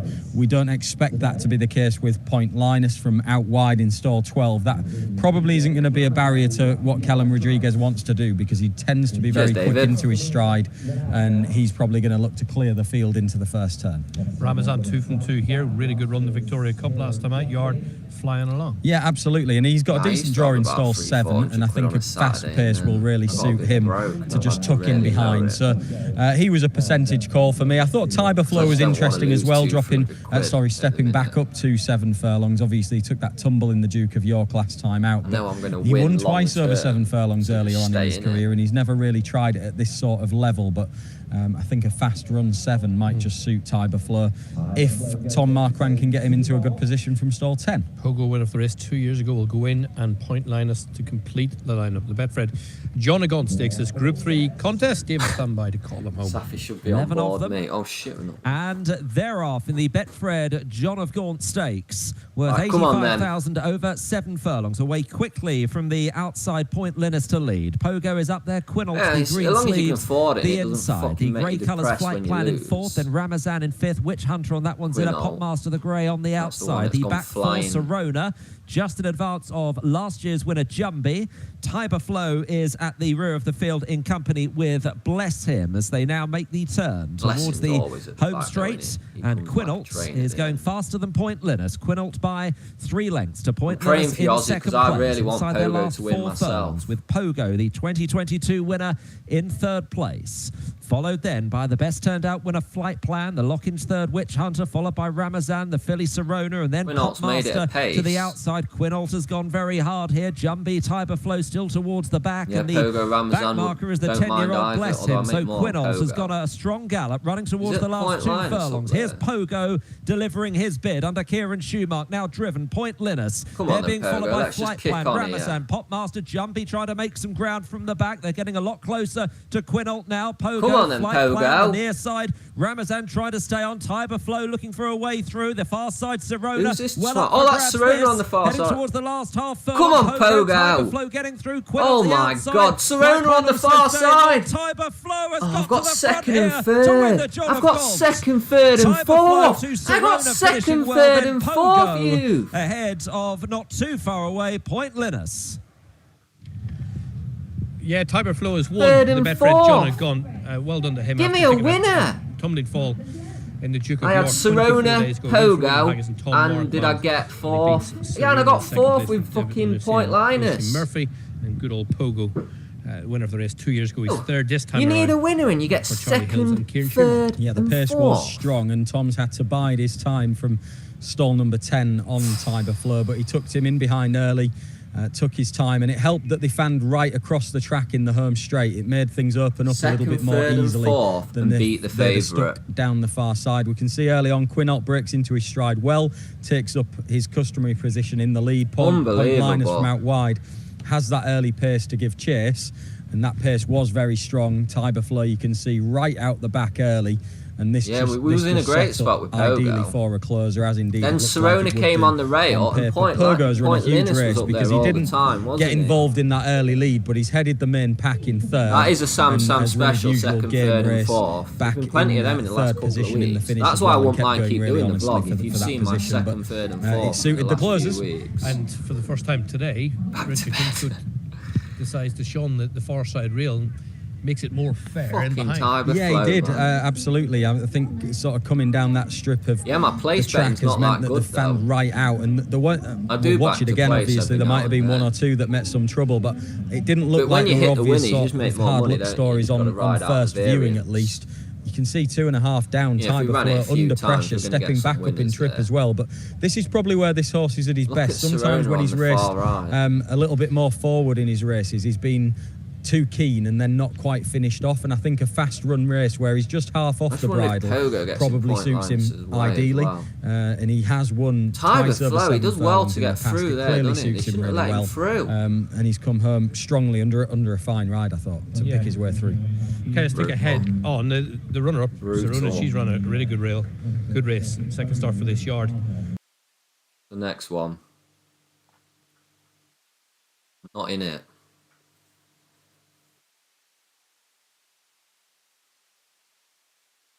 So I was thinking, Ozzy, I like bloody hell. Got matchmaking in chat now. Yeah, Tiber Flow. They shouldn't have let him through. There was a wall of horses in front of him. Have I got a bet on the 4 o'clock? I can't remember. Oh, this is the Regal and Royal bet.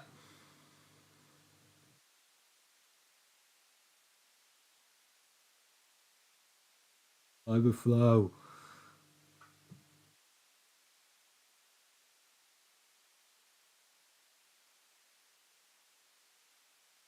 We might jump on that 4 o'clock bet.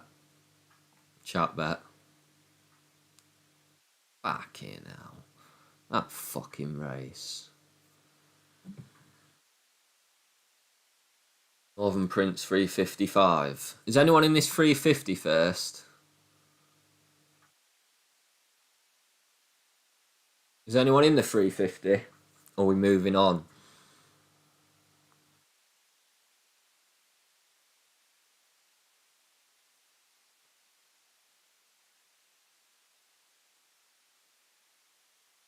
Is everyone just in the 355?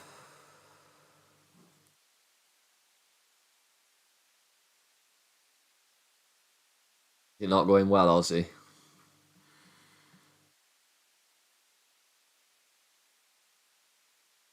What race is Emily's choice? I don't know the race. You're going to have to give me the race. Oh, I'm in the 4:05. I didn't even realise.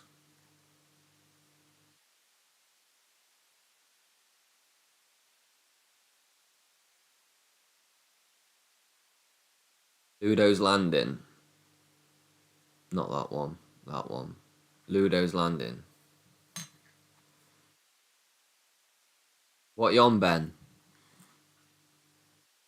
Sneaky 25 on it. You need a winner, Aussie. Or bang a 16.35.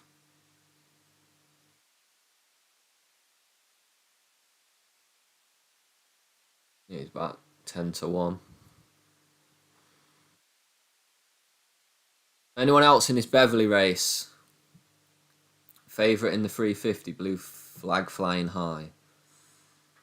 James Doyle. Zeros. 5 duck eggs. Yeah, what a shit day. What a shit day. What have we had? We hadn't even had much. We got a second, and then we did nothing. And then we got a fourth and fifth, and then a second, third, and fourth. It's not good, is it? I ain't got a race for an hour. Although I've got a chat bet somewhere.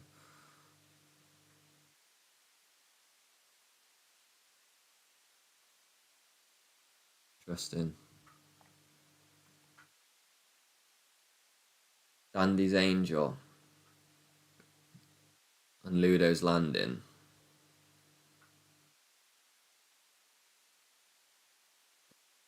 The curse of the stream. Although the first 4 streams I did, profitable.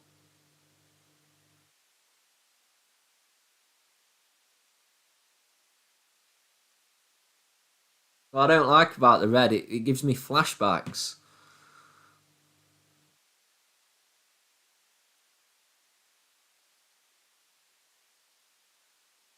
I was confident about today as well. I thought we'd have a couple of, at least, places.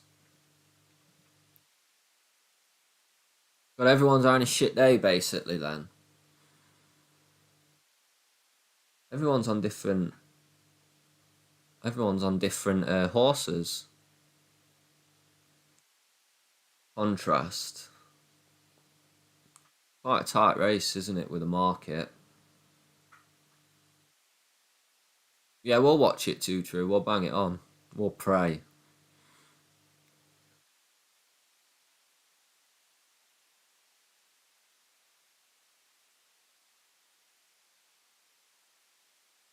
Yeah, quite a tilting start to the day.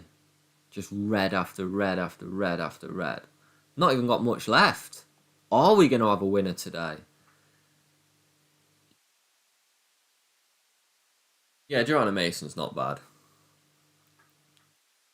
An older lass.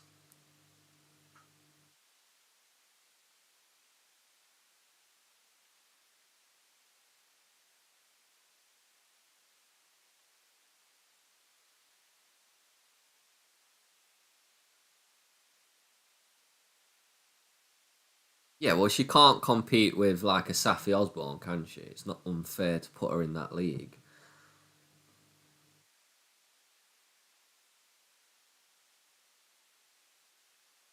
Thea Kapal still has a few star bars left in his pocket.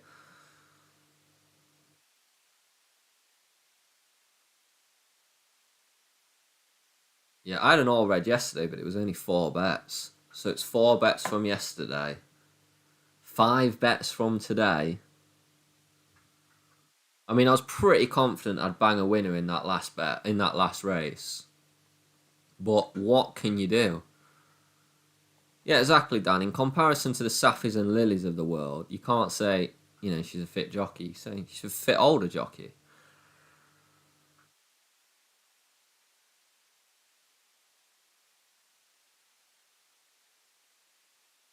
Never had an all green day. Probably. Maybe if it's been like 3 or 4 bets.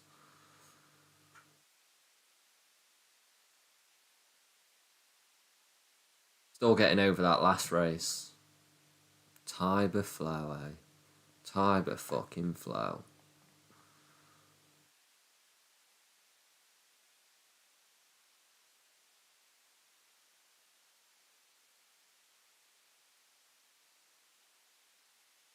Should have probably just took a couple each way, and I'd done all right in that last race. But I like winners. So we've got, I think we've got every horse covered, haven't we? Apart from the bottom 2, every horse is covered.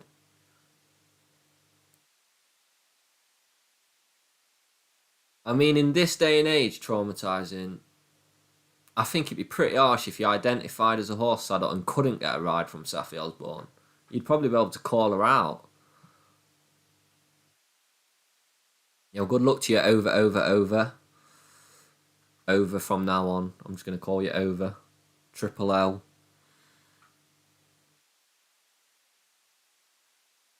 Ludo's Landing's getting some support now, and a lot of yous on that.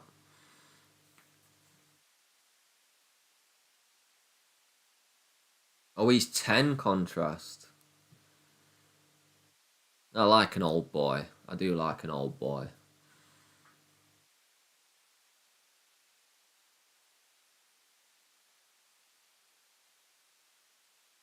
Saddlist. Stop being saddlist.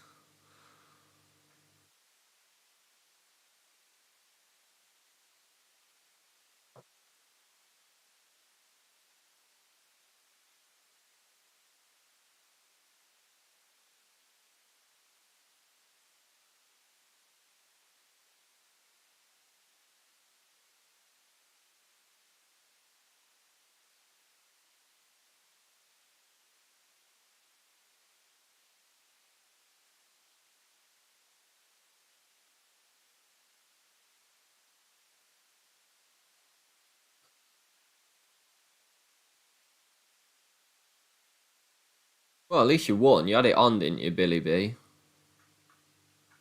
I'm sat here with my dick in my hand without a winner. Just had a second, third and fourth in the same race. Oh, Contrast is coming in for some backing here.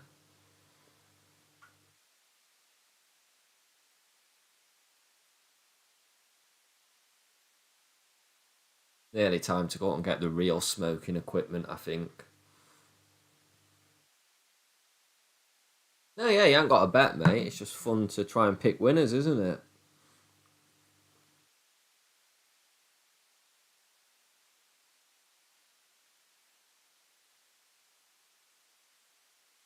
Yeah, everyone was on Billy B. I need to look into my ratings. I had it second highest rated, but I had it at like 10-1. Oh. Yeah. Democracy Dilemma ruined all my multiples. I won on any of my swingers. I was only having £1 on him to see what actually happened. Yeah, so there. I had Knightswood and Iron Lion. I needed Davinia Grace to come in the top 3, and then that might have paid alright. I wonder what that would have paid if Davinia Grace came third, which it obviously should have done. And then just a load of losing bets. Not good.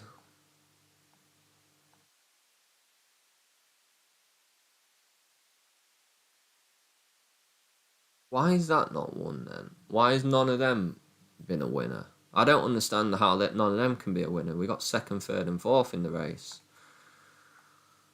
Oh shit. We're in the race. Nobody told me. Has the lead by just over a length. Blue Flag Flying High will now race in second. Mio to the inside is in third. Break them a length and a half. Can't really cheer a horse on here because everyone's on different horses. Landing.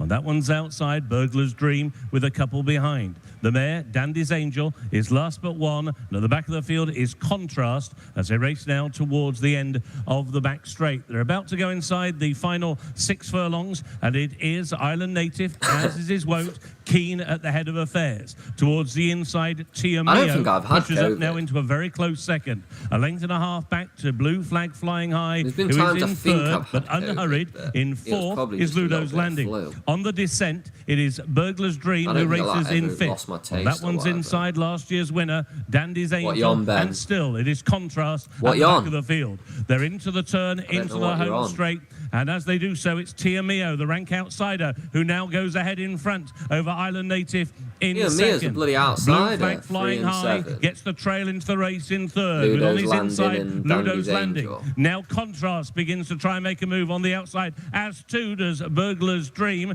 and dropping back now to the rear of the field as they come up towards the final quarter of a mile is Dandy's Angel. It's at this point that Blue Flag Flying High comes under a drive to try and tackle the grey. Someone's on this and it was a decent towards price. the wide outside, the long-standing maiden. Burglar's Dream still with a chance. Ludo's Landing is wandering in between rivals. Four of them in line. They've got under 150 yards to go. It is Ludo's Landing and Jason Hart who now sees the initiative and goes clear. Racing up towards the line. It is Ludo's Landing in front. That's on me, that. I should have backed that. Blue Flag Flying High was in third and very late you got it then. In fourth from Dandy's Angel. Ben were moaning about being cursed earlier. He don't know what it is to be cursed. Ludo's Landing well back has come through to win for Charlie Johnston and Jason Hart. Island native has seen out the trip well enough, but he was just taken on through the middle part of the race, and that's probably Ben's banging out winners all over the shop. Everyone needs to be known. I keep moaning about my curse. It's not turning around for me.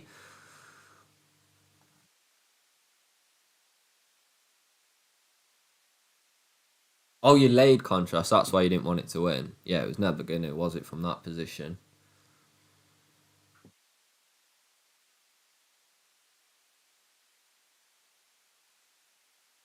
Yeah, Whopper's trying it now. Whopper's trying Ben's game. I think the thing is, Whopper, I think Ben truly meant it in his heart. Oh, cheers, Dan. Appreciate that. Ludo's Landing. Yeah, I should have backed Ludo's Landing. A few of you was tipping it. I was like... And then everyone else started tipping other things. And I was like, you know what? We'll leave it. That's on me for not having that. I'm a loser. That's how you turn it round. Moan. Moan it in. Sometimes you've got to moan it in. Northern Prince 355. I'm so cursed. You mean you're not backing, or you traumatising? You got anything on? Alpha Moonstone. Favourite. Fire favourite. Are you back, Aussie? Yeah, Ludo's won. Won quite well.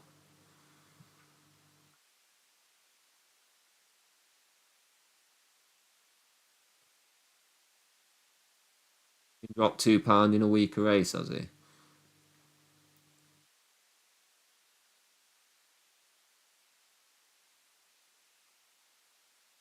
Trust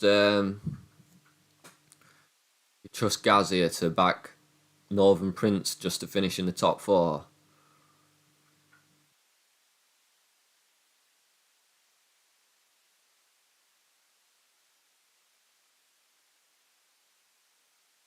Oh, that's what you've got on. Traumatising. You'll have to tell me when we get closer. Crack the code.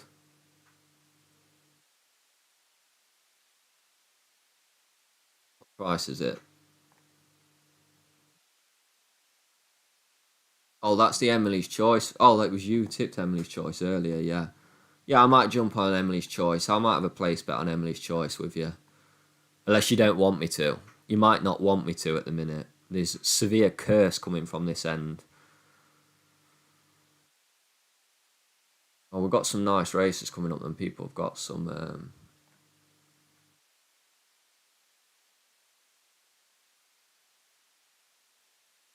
Everyone's on different horses again.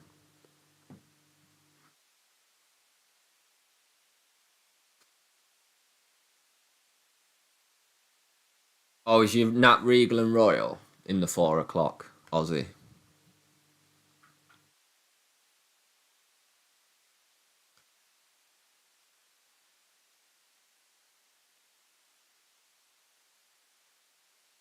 Crooked Crown.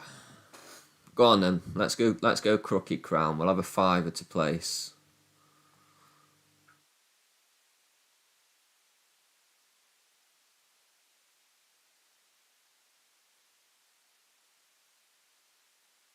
Just a cheeky Why? Just a cheeky £5. What if we took Crooked Crown?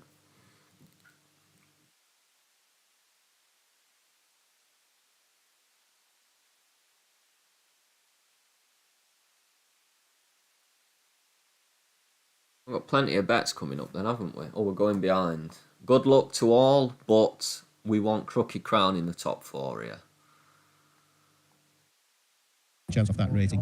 Cheers, Dave. Much appreciated, mate. Look at the way the stalls are positioned here. The first 4, I think, have got a big advantage here, because then you've got the joint of the superstructure and then a gap to the next stall. So I'll jump on Emily's choice. 1, 2, 3, and 4. Because that was mentioned early. I think it's, yeah, the inside 4 must have some sort of chance there.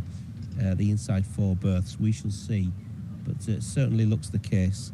I'm in the 5 past 4. I need to remember I'm in the 5 past 4. Northerner.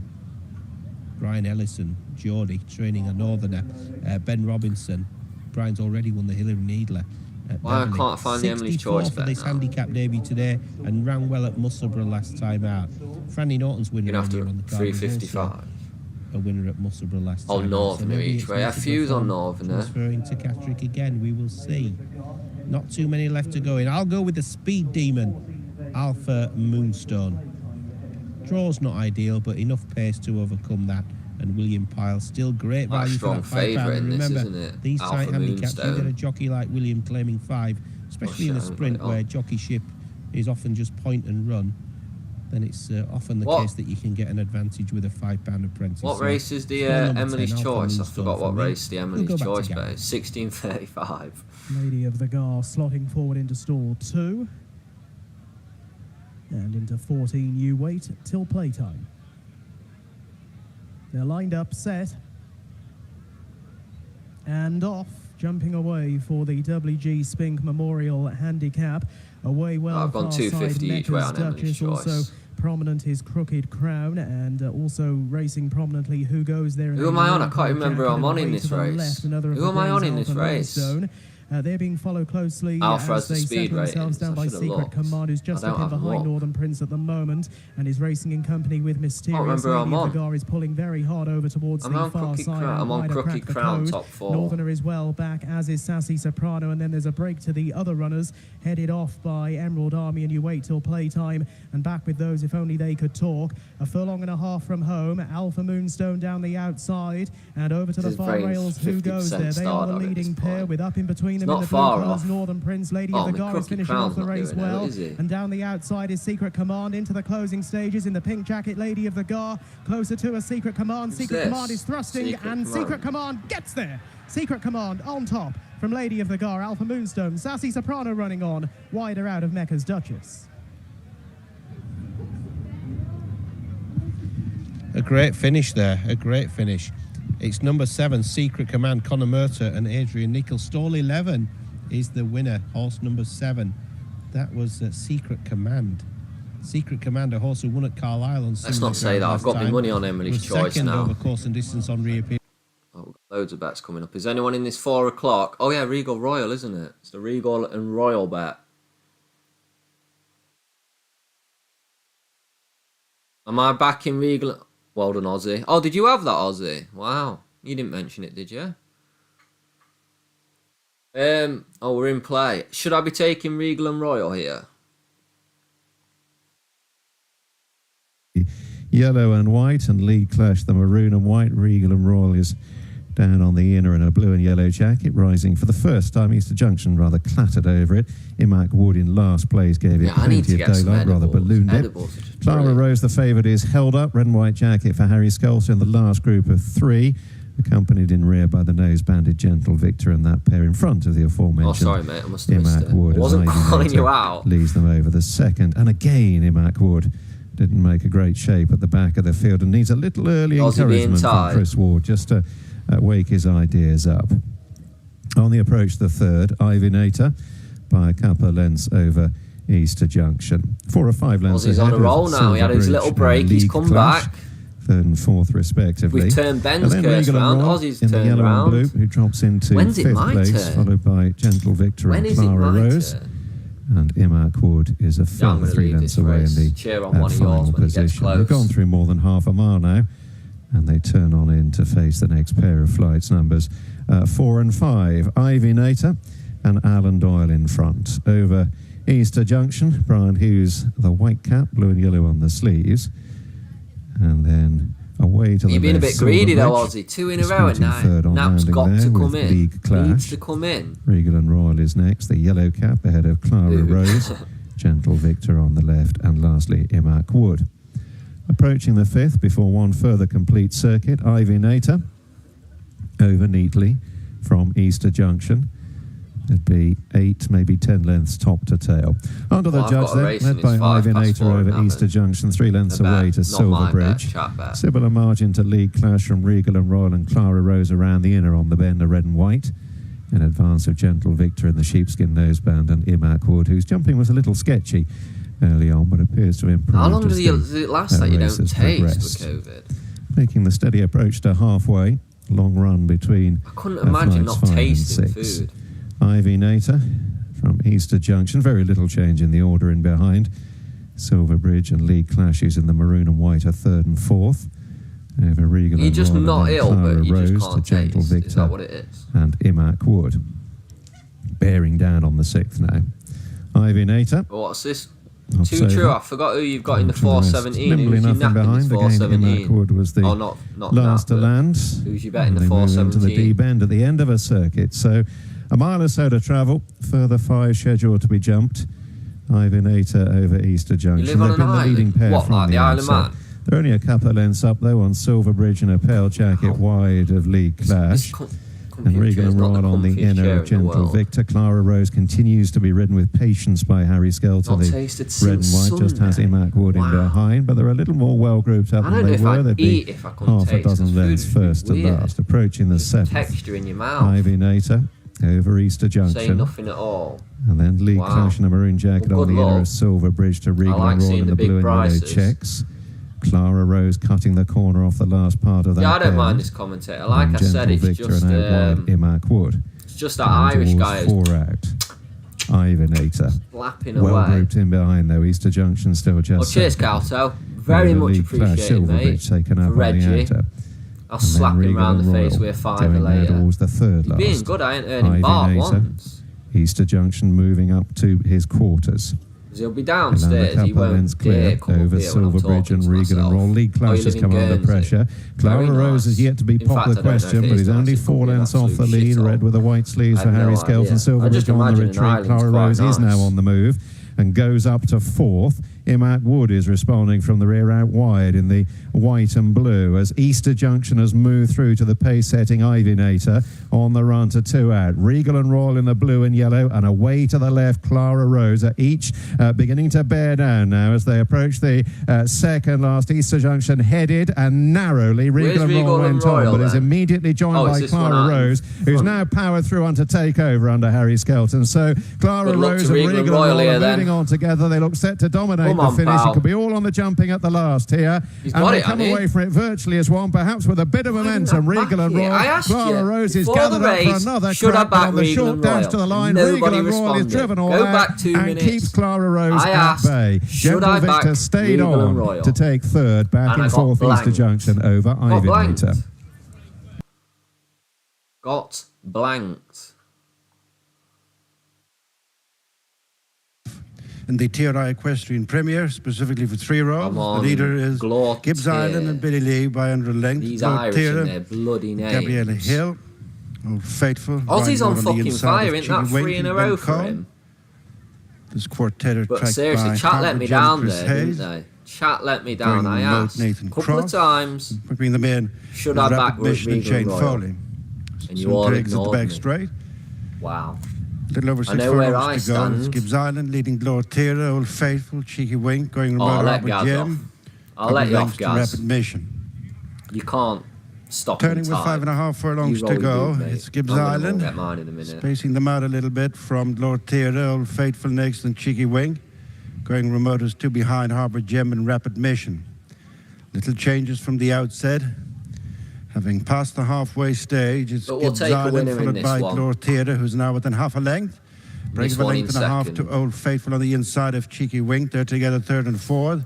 And then going remote, Harbour Gem and Rapid Mission. All to play for as they climb towards the train. Gibbs Island from Glortera followed by Old Faithful edging a little bit closer in the old dark blue, followed inside the 3 by Cheeky Wink, and then comes going remote Harper Gem wide of them, and then Rapid Mission. Gibbs Island is now followed through by Old Faithful, Glory Theatre's dropped the spot, and then Cheeky Wink going remote, Harper Gem and Rapid Mission racing towards the final furlong. Gibbs Island and Old Faithful in another face-off up the hill inside the last 200 yards, and it's Old Faithful just nudging ahead from Gibbs Island on the inside. Coming home best of all is going remote, Old Faithful going remote, Gibbs Island 1 to 3.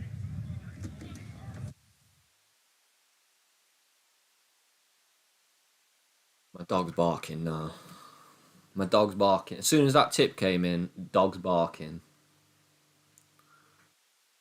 It's not going well today, no, George. No, it's not.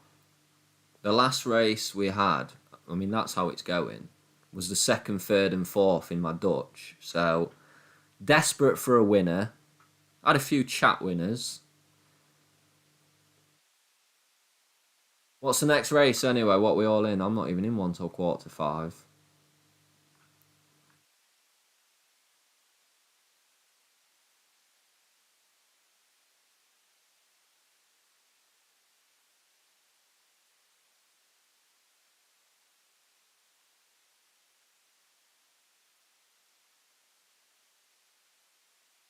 Yeah.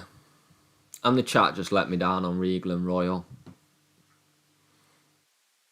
Pedro Valentino. Well, Ozzy, you got to strike while the iron's hot, haven't you, when you're on fire? Where's Ben gone? Did he just do a runner after he'd won a few races? He took all the good luck and left.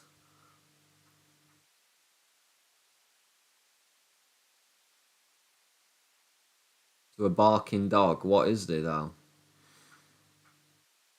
He's kind of the commander of my life, Reggie.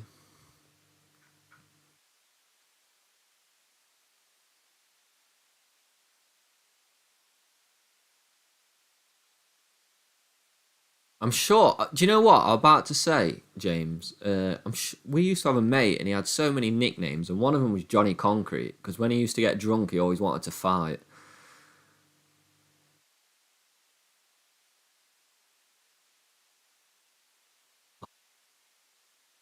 Been very quiet, hasn't he, Ben, since he's been winning?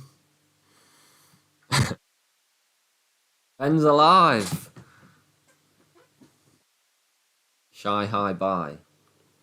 Do you know, I might have to go on Johnny Concrete. Just because of my old friend.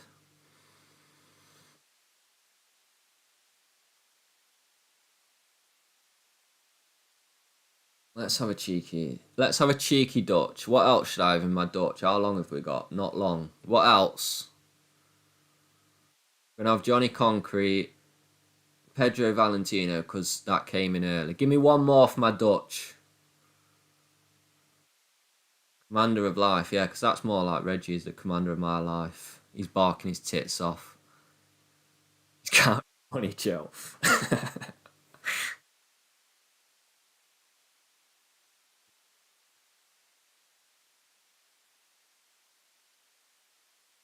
Shy High Bye, that's the last one. Oh, and Tourist.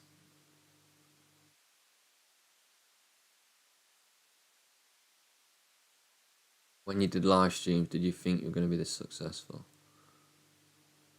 Oh, you mean... Do you know, I thought you meant, did you think you were going to win? I'm like, yeah, of course I thought I was going to win. No, I've honestly thought there'd be probably between like 5 and 10 people here. I can't have all these bets now. We're just literally... We'd be better off laying the favourite. But I'm not going to do that. Oh, we're going behind. Let's just go for that. Oh, you can't do it. You can't do it. They're too short. I'm getting rid of that. Getting rid of that. Going for the big uns. We're going for the big ones.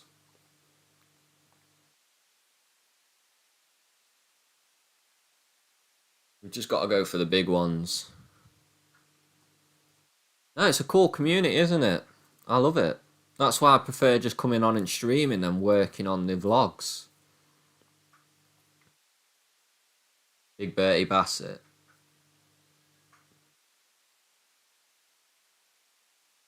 But yeah, I never thought there'd be like 50 people watching. That's crazy to me. I never thought, my vlog, I started the vlog as a fucking joke.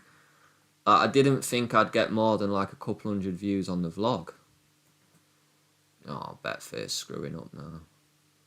To try and get across one of the greys. Gold jacket in company with Big Bertie Bassett away smartly on the inside. No, I haven't got a Trumpet Discord, but there is a Telegram. To the Rail Kindest Nation 4. There is a Telegram. Then Commander of Life, Migwell on the outer of Tennessee Gold, just caught on heels going round that turn. Tennessee Golds. They are then being followed by Shy High By in the brown. Johnny Concrete. Beale Street is at the back of the field as they turn into the home straight and come inside their last 4 furlongs, nearly at halfway. Pedro Valentino to Big Bertie Bassett. Silver Trumpet. Closest to the inside is Kindest Nation. Migwell on the outside of Commander of Life.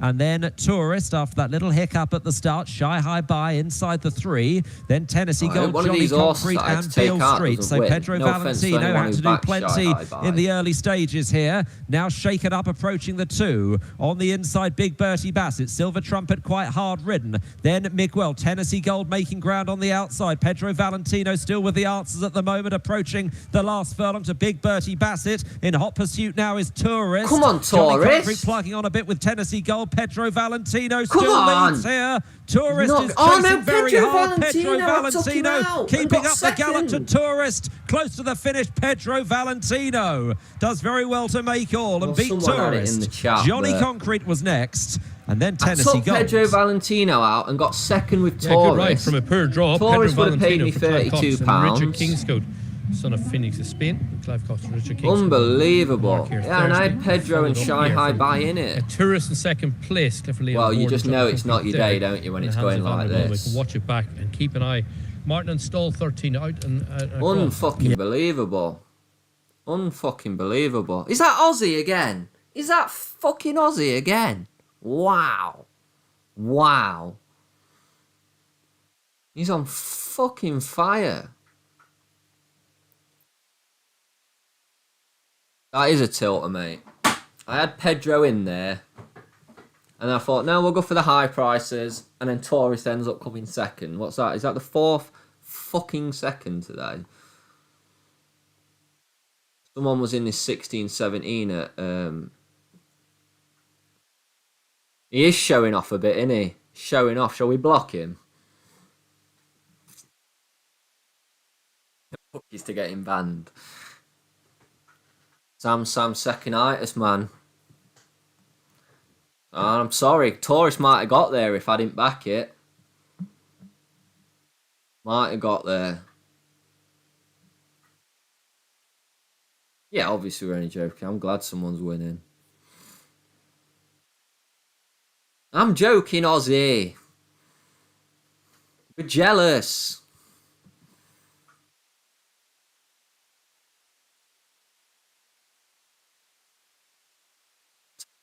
Five minutes. Time out and go and think about what you're doing. You're making us all feel terrible. Especially when we bang the seconds in behind you. Yeah. Well, I asked you in the chat, should I take Emily's Choice? You said yes. I asked you about Regal and Royal. Nobody responded, and it went and won. So if Emily's Choice does fuck up, then... I'm sorry, sheepy sheep. I have got a full-on curse at the minute. War Thunder. What else has we got in this? I'm going to leave this one. I'm tilted after that last one. In fact, it's mighty time.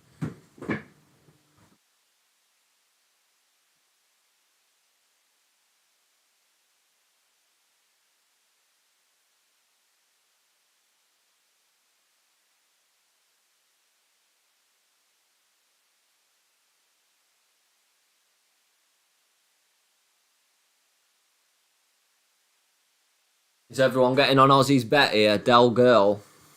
I'm not going to get on it, Aussie. I'm not going to be the reason why your winning streak ends. I'm not going to do it to you.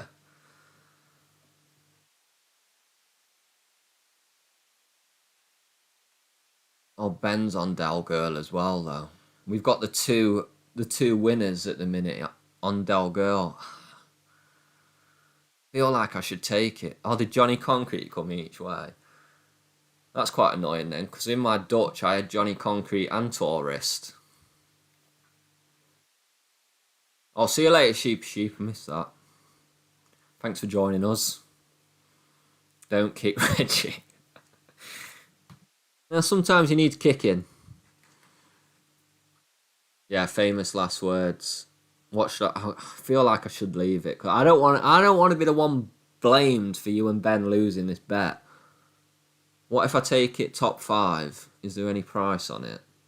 2.54. It feels like they're getting an extra £7. It looked like Taurus was coming then, but I think he had a look round and see who'd bet on him.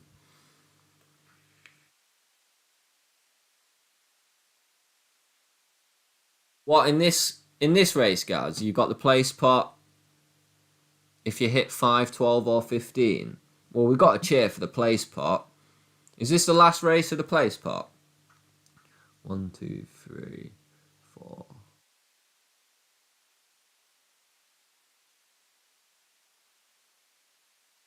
Who are you on to, True?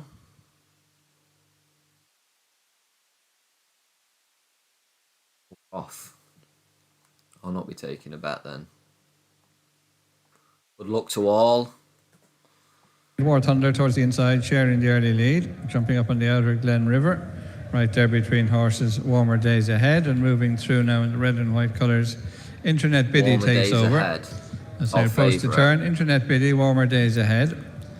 Up on the outside, Mabel in May is close up. War Thunder is on the rail, just behind him. Glen River to the outside. Well, we've got to cheer for Gaz to get the place pot here. As they head up the straight for the first time on the approach to flight number 2. Over on the rail, Internet Biddy. Who is that? Mike O'Connor. Great Rainbow. The leader towards the near side is Mabel in May. Kieran Buckley between them. War Thunder, Kevin Sexton. Just behind him, the favourite Warmer Days Ahead, James Duggan. The blue and yellow, Del Girl. On the outside, Internet Biddy made a bad blunder, but survived it as they come up to pass the judge. Internet Biddy leads from War Thunder through in second to second. Mabel in May third, Warmer Days Ahead next, followed by Del Girl. Spellacy's crosses towards the inner. I'll be a greedy bastard in this. In the hoops towards the outside, Made Me What I Am, and between them in the blue and white checks. I don't know what the Virginian. Arctic Saint is in mid-division towards the outside of Great Rainbow towards their inner. In blue and red colours is Trim to Milan, and then Lummi Island. The outside of Lummi Island, as they make the top turn, is gone to Millgrove. They're followed around by Say Nothing at All. On the outside of Say Nothing at All, Gaelic de Shasti. At the back of the field is Daha de Cuig, and pulled up turning after that flight in the red and black was the Miracle Man. They're running downhill away from the stands and continuing to go along in front. Internet Biddy showing the way from close up. Mabel in May, War Thunder on the outside, probably just second. Mabel in May the inside, a couple of lengths then to Del Girl, followed downhill by Warmer Days Ahead. Spellacy's cross on the outside is Made Me What I Am as they jump this flight. Internet Biddy led job in it being a commentator. From to the inside, Mabel in May, the outside, having improved Del Girl. War Thunder is between them in fourth. Fifth spot is Warmer Days Ahead, followed by Spellacy's cross. Towards the outer in green and yellow colours, Made Me What I Am. They're followed by Glen River and Arctic Saint, and behind Arctic Saint is Great Rainbow. I'm on Emily's choice. I only had 250 the red and white stripes have gone to Millgrove. Alongside that one is Trim to Milan as they go to jump the first of the flights in the back straight and away from it. The leader by less than half a length. Internet Biddy joined now on the outside as they go to the next by Del Girl. They're a length and a half in front of War Thunder in third and fourth spot. Mabel in May, then Warmer Days Ahead. Spellacy's cross making a little headway towards the inside. Great Rainbow is behind them. And they're followed by Made Me What I Am. Trying to make some headway behind them is Gone to Millgrove, and then Gaelic de Shasti beginning to bunch up as they jump the third last flight, and the new leader is Del Girl going on from in second spot.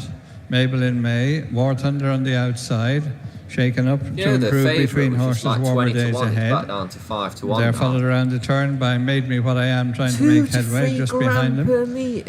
In the yellow and black colours, Great Rainbow, as they continue on the approach to the straight. They have 2 to jump. Less than half a mile to race now. Del Girl, just the leader. War Thunder close second. Warmer Days ahead. Gaelic de Shasti is making good ground in orange colours up on the outside to join the leaders as they jump to second last. Del Girl, Gaelic de Shasti wide. Warmer Days ahead into third, War Thunder 4, and then Great Rainbow, and they're followed by Spellacy's Cross as they near the turn in on the rail. Del Girl in the blue and yellow, and the orange colours out in the centre of the course. Gaelic de Shasti in second. Warmer Days ahead is back in third as they straighten up and head for the 2 furlong pole. Still a good run before they reach the final flight. Over on the far side, ridden along now, Del Girl. Out in the centre of the course, Gaelic de Shasti. Warmer Days ahead is trying to stay on behind. Will break back then to the Virginian. But as they head down to the final flight towards the near side, Gaelic de Shasti. Over on the rail is Del Girl. Warmer Days ahead is staying on in third on the run in. Gaelic de Shasti, Del Girl the far side. Warmer Days ahead is finishing well between them. Gaelic de Shasti on the stand side. Del Girl the far side as they go to the line is close. Del Girl on the far side. Gaelic de Shasti stand side. Warmer Days ahead, third clear of the Virginian and Arctic Saint. Who won that? Oh, Gaelic de Shasti's. No, they're close one indeed. We had one earlier on. My first impressions were that the far side has just held on. Oh yeah, he's won it. Number 11, Del Girl, from 15, Gaelic de Shasti. Wow. But the Aussie's on fucking fire. Oh no, that evidence, Gaelic de Shasti has got up. No doubt about it. That's right. And the line. You'd have had that each way anyway, wouldn't you? Gaz and not Gaz, Aussie Del and Ben. Girl. We'll wait for official confirmation. We had to give it Gaz for Gaelic his. de Shasti, as I said beforehand, on stable debut. This horse had come in for support on a few Ben different and occasions. Aussie was on Del Girl, as well. Which I think and got Conor second. McNamara. Interesting the way he's ridden this horse. Kept out wide. Didn't want to get involved here at all. He got second. Just wanted to come with one challenge as well. I thought Del's Girl stepping up and tripping. Gaz was on the place pot. Company had done enough. But yeah, exactly. You could take the each way on that. You've had 4 winners in a row. Here we go. I'd have been cheering you home there, Aussie, but Gaelic de Shasti continues. Gaz had the place pot, didn't he? Good run of form. And it's just got up in the line. Very, for an Del Girl. Big run by her back in second, stepping up and trip for the first time. And obviously. Oh, you only needed top 3, obviously, didn't you? Never really travelled at all. Yeah, I went thinking about that. And that's back in third as well. Yeah, he looks like you needed to get second, up and trip and going a little bit further. Gaelic de Shasti gets off the mark, of course. You know what? I'm really glad I didn't back Del Girl then, because I would be getting some abuse, wouldn't I? That didn't win. His lost the photo. 20th run, all told, as I say, he came for plenty of support on quite a few occasions my fault as well. That was over a trip short of this. He needs every yard of this trip here today. He had been placed in 1 of 5 attempts over this trip, and I can see his son of Tiger Groom getting that bit further as well. Winning off a mark. Yeah, the Virginian came 4th. Guaranteed to get into one of these. Yeah, the Virginian came 4th, so you it. got 2 in that. And it's a big run by Del Girl. She's just unfortunate she's come up against one. But a canny ride by Conor McNamara. He's plotted a wide patch throughout. Just kept holding on. Didn't want to get involved. We'll ask him the reason being coming back in. He wanted to stay away from the rest of the didn't you have it each way? Conor McNamara. But didn't you have it each way? Dad, Eric. Wasn't it? They've off the back of their best season for quite some time. That's the result. Road King. Oh, we're off.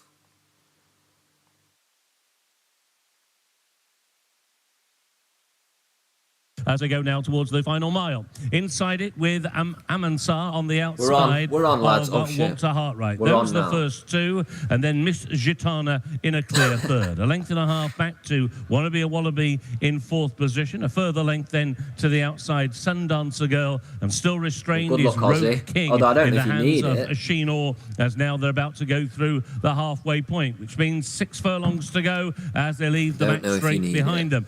And plotting a wide course is Amansar. Amosar in the hands of Jason Huff. Towards the inside rail, David Egan on Walter Hartright. These are still the first two. Observing back in third, Miss Gitana in the hands of Luke Morris. On the inside, Wannabe a Wallaby and Reese Clutterbuck. Then Sam James on Sundancer Girl. And now just getting a little closer, Rogue King and Asheen Orr. And now they make the steepest part of the descent. Inside the final half mile they go. And with the help of the inside rail throughout, Walter Hartright now has the lead. Walter Hartright. No, it is annoying to be fair to Ben to lose like that with point on the turn. Probably had it about 11 to 1. You still take it at the end of the day, don't you? He didn't want the leader, Walter Hartright, to get first run, and he's now sent Miss Gitana in hot and persistent pursuit to the outside. Sundancer Girl tries to stay on. Likewise, Wannabe a Wallaby against the inside rail. I'm going back to see what Ben said in his chat earlier on when he was moaning about his curse. Gamely, Miss Gitana now he's moaning about coming second. 2.5 lengths, and she is floundering inside the final furlong. It is David Egan and Walter Hartright.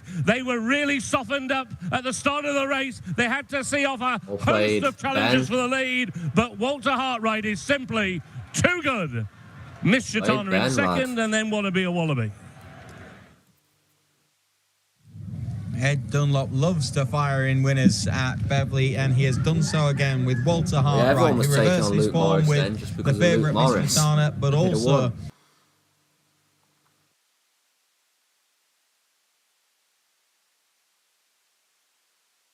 Yeah, that was the thing. Gaz didn't need first, did he? I was thinking you needed first, but obviously it's a bloody place pot. Yeah, Ben, you've done your moaning for today. We'll let you moan next time on stream, but come on. We're struggling with no winners here, and you're moaning about a bloody second. But I get it. I do get it. I'd be sat here moaning about a second if you lose like that.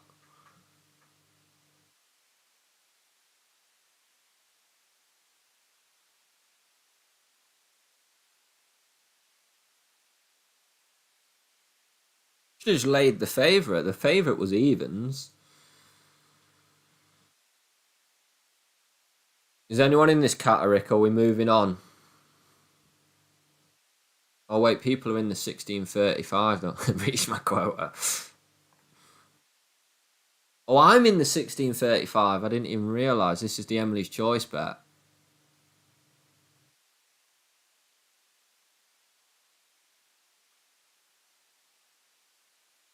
Yeah, that was quite an annoying race, that Gaz one, wasn't it?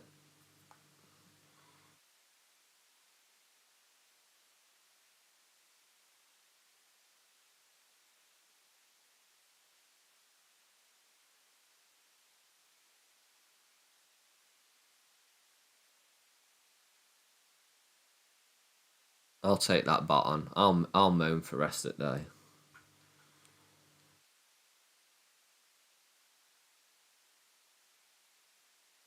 Yeah, Ozzy. He did have it, didn't he? You'd think in the bag there. Oh, you're 3 out of 5 on the Catterick Place pot now as well. Who have you got in the next Catterick race then?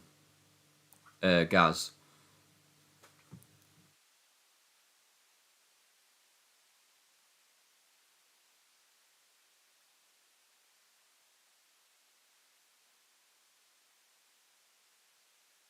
Where are we? Oh, on Sean Bowen fancy stuff. Oh, but Emily's Choice is getting backed. 3:30, you mean 4:30? Ponzalius. Yeah, it's getting backed.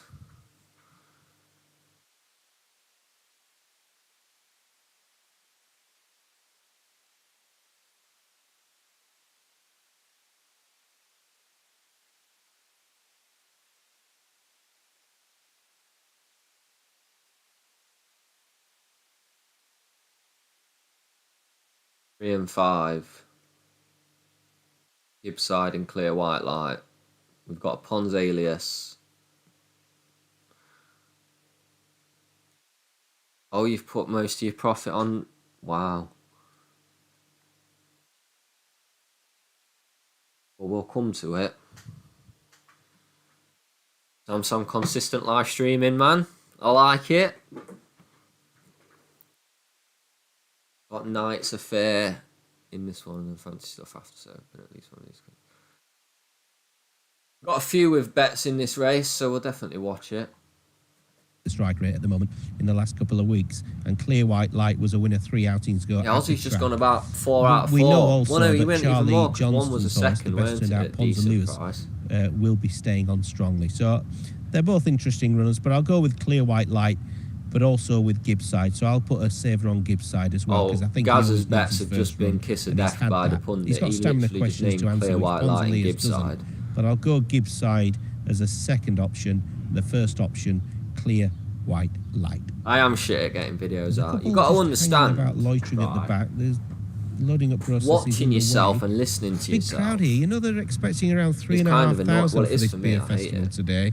It's a wee so bit I've got to be in the right mood to make ring. a video. And there's kids play area. They've invested heavily for today's activities in the middle of the track. So we've got family fun on the inside, and then people imbibing 24-hour stream. 3,500 people, the way it should be on a Saturday, full of atmosphere. I mean, if it was so that's Catterick, the sun shining makes such a difference when the weather shines. It's here at last, albeit well into June.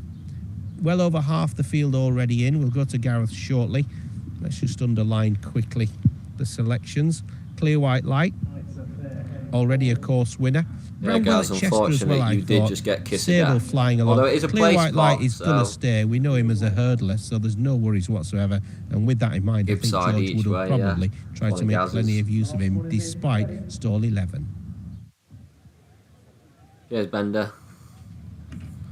Yeah, I prefer live streaming. It's just better to talk to you guys than sit here and away a little bit slow record them in on my going phone from by stall myself. 1 Knights Affair for the ETS UK Limited 40th Anniversary Handicap. And the grey Calavade is away well, with up towards the outside My Boy Max. They are the first couple, with Pons Alias in the black and white colours moving up to within a length of them. My and fuse away on to the Gibbs left side is then. Victoriano in the yellow and dark green. Working back then to Lord Toranaga, predominantly dark green jacket, with Gastronomy over to the inside in the black and red. Pink cap of Way Anchor runs next, just in advance of Clear White Light and Knights Affair. Gibbside is a little wider out in the light green sleeves and cap. And what? I've only done day one. Still well over a circuit to go as they work their way down the home straight for the first time. And it is Calavade back on the flat at this afternoon and showing just in front. Over Pons Alias, and then a little deeper out is Victoria as they head down past the packed enclosures here at Catterick Bridge with just over a circuit remaining. Calavade, Pons Alias and Victoriano form the leading line of 3, chased a length and a half back by Gastronomy, and My Boy Max is a close-up 5th. I've only ever seen the 2 lengths in front of Lord Toranaga. Knights Affair over towards the inside. Clear White Light is running next, without a bit deeper Way Anchor, and still towards the back end of the field, Aknamara and Gibbside over towards the inside, who took a false step. They're heading around the turn. Fentman doing well to keep his balance as they make the journey into the back now and on towards the halfway stage. I don't think Cheltenham was... Calavade in front by a length to Pons Alias, and out a bit wider Victoriano pushing forward once again. Gastronomy is currently in 4th, just in front of My Boy Max. What was the one that was pulled off? Toranaga, who's out wider on the course.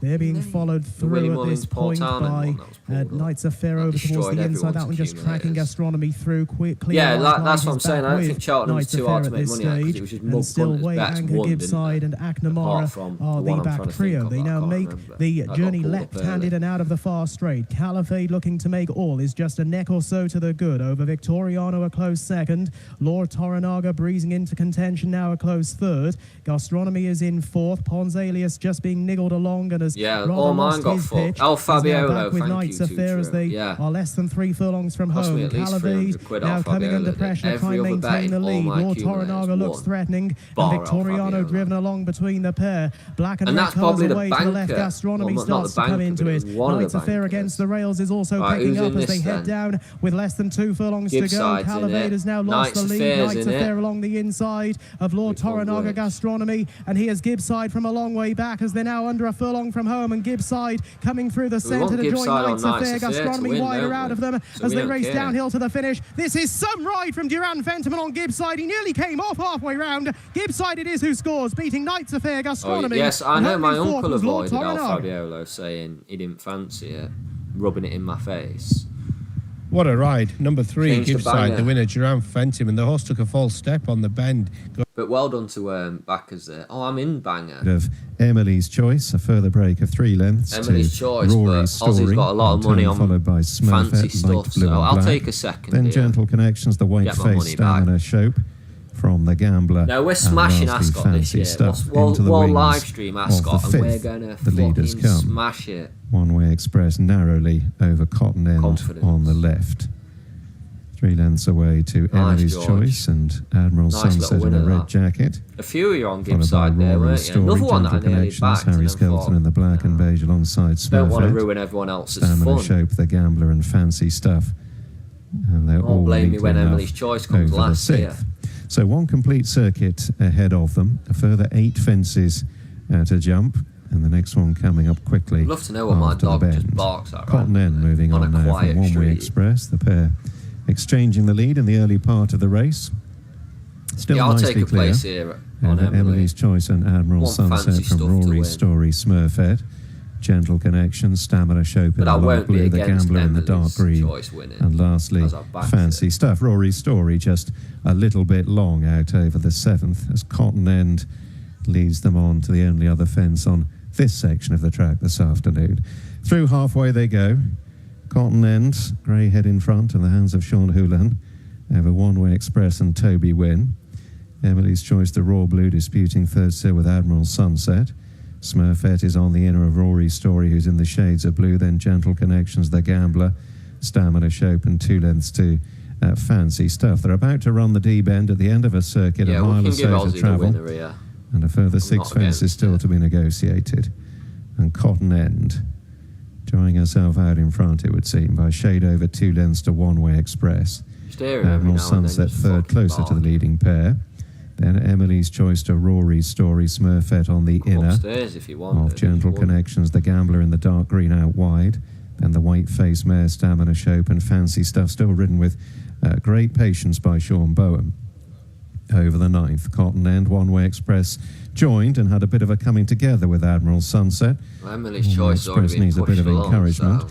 Emily's Choice in 4th and the Raw Blue briefly hustled along, joined by Rory's Story. They're heading now towards 5 out.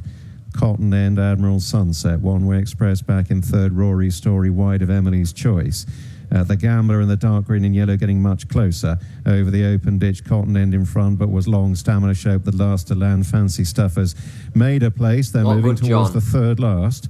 Cotton End with Admiral Sunset now at her quarters. Emily's Choice in the Raw Blue is a very close 3rd. Rory's Story wide. Then the Gambler up into 5th over Smurfette. The retreating One Way Express. Further back, Gentle Connections, Fancy Stuff, light blue and black on the sleeves. Still with more in front than behind, but she is now beginning to cut through the field, coming around them quite sharply, Fancy Stuff, and he's going to get right into this off the last part of the bend as Admiral Sunset moves on, heading Cotton End. Rory's Story in the shades of blue is bang there with every chance. Away to the left, Fancy Stuff. On the right, Smurfette is being asked to close. Here's the second last. Admiral Sunset joined on either side by Rory's Story on the right and Fancy Stuff on the left. Gentle Connections is moving on into 4th ahead of Smurfette and the weakening Cotton End, and Fancy Stuff has moved through, has very quickly gone on here and looks to have sealed the deal. Here's the final obstacle. Fancy Stuff over neatly, drawing away. Admiral Sunset fighting out for placings with Gentle Connections, who's staying on, and then Rory's Story, but under an exaggeratedly patient ride from Sean Bowen. Fancy Stuff has won emphatically, and it's back-to-back wins for her. Gentle Connections second, Rory's Story third. He's quick off the ground for an old boy. He just doesn't have the stamina anymore. Finally, I've got a race, but it doesn't look great. Well, I mean, Radio Gugu, you would think should go well in this race. Yeah, well done to Fancy Stuff backers, especially Ozzy, who had about 150 quid on it. Won nearly 600.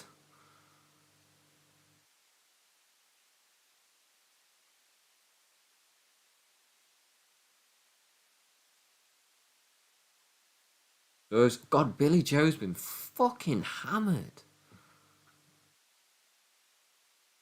Why Billy Joe been hammered? I wanted to back it.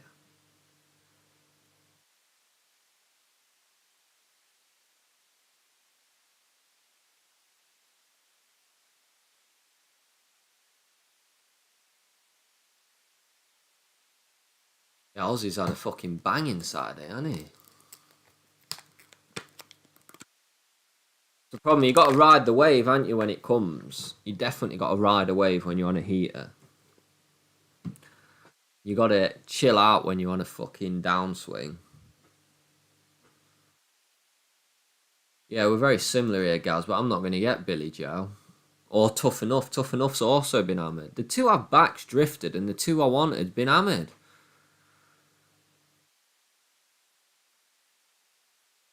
Yeah, I think Radio Gugu's got to go well today, hasn't he? He's got to.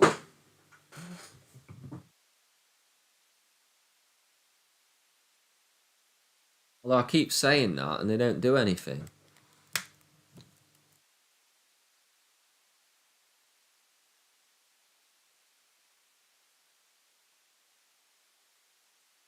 Yeah, the wave, you got to... The wave can last a long time as well.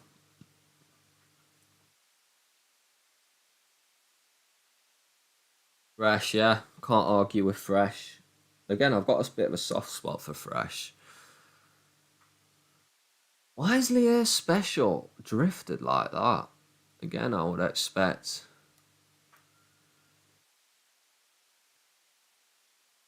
Big Jim Crowley.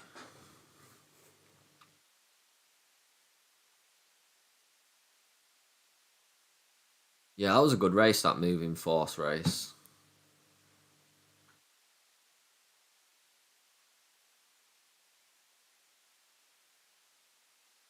Yeah, I mean, Ozzy's got to put the fucking lottery on tonight. Yeah, there's nothing better than being on a heater, is there? There's literally nothing better. You just can't lose. You just cannot lose.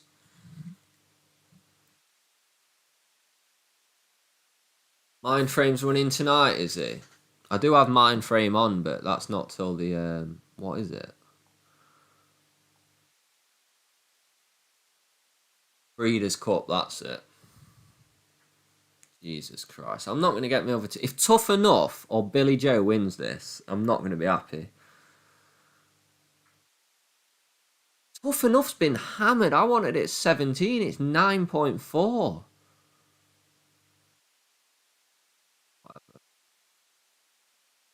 Whatever.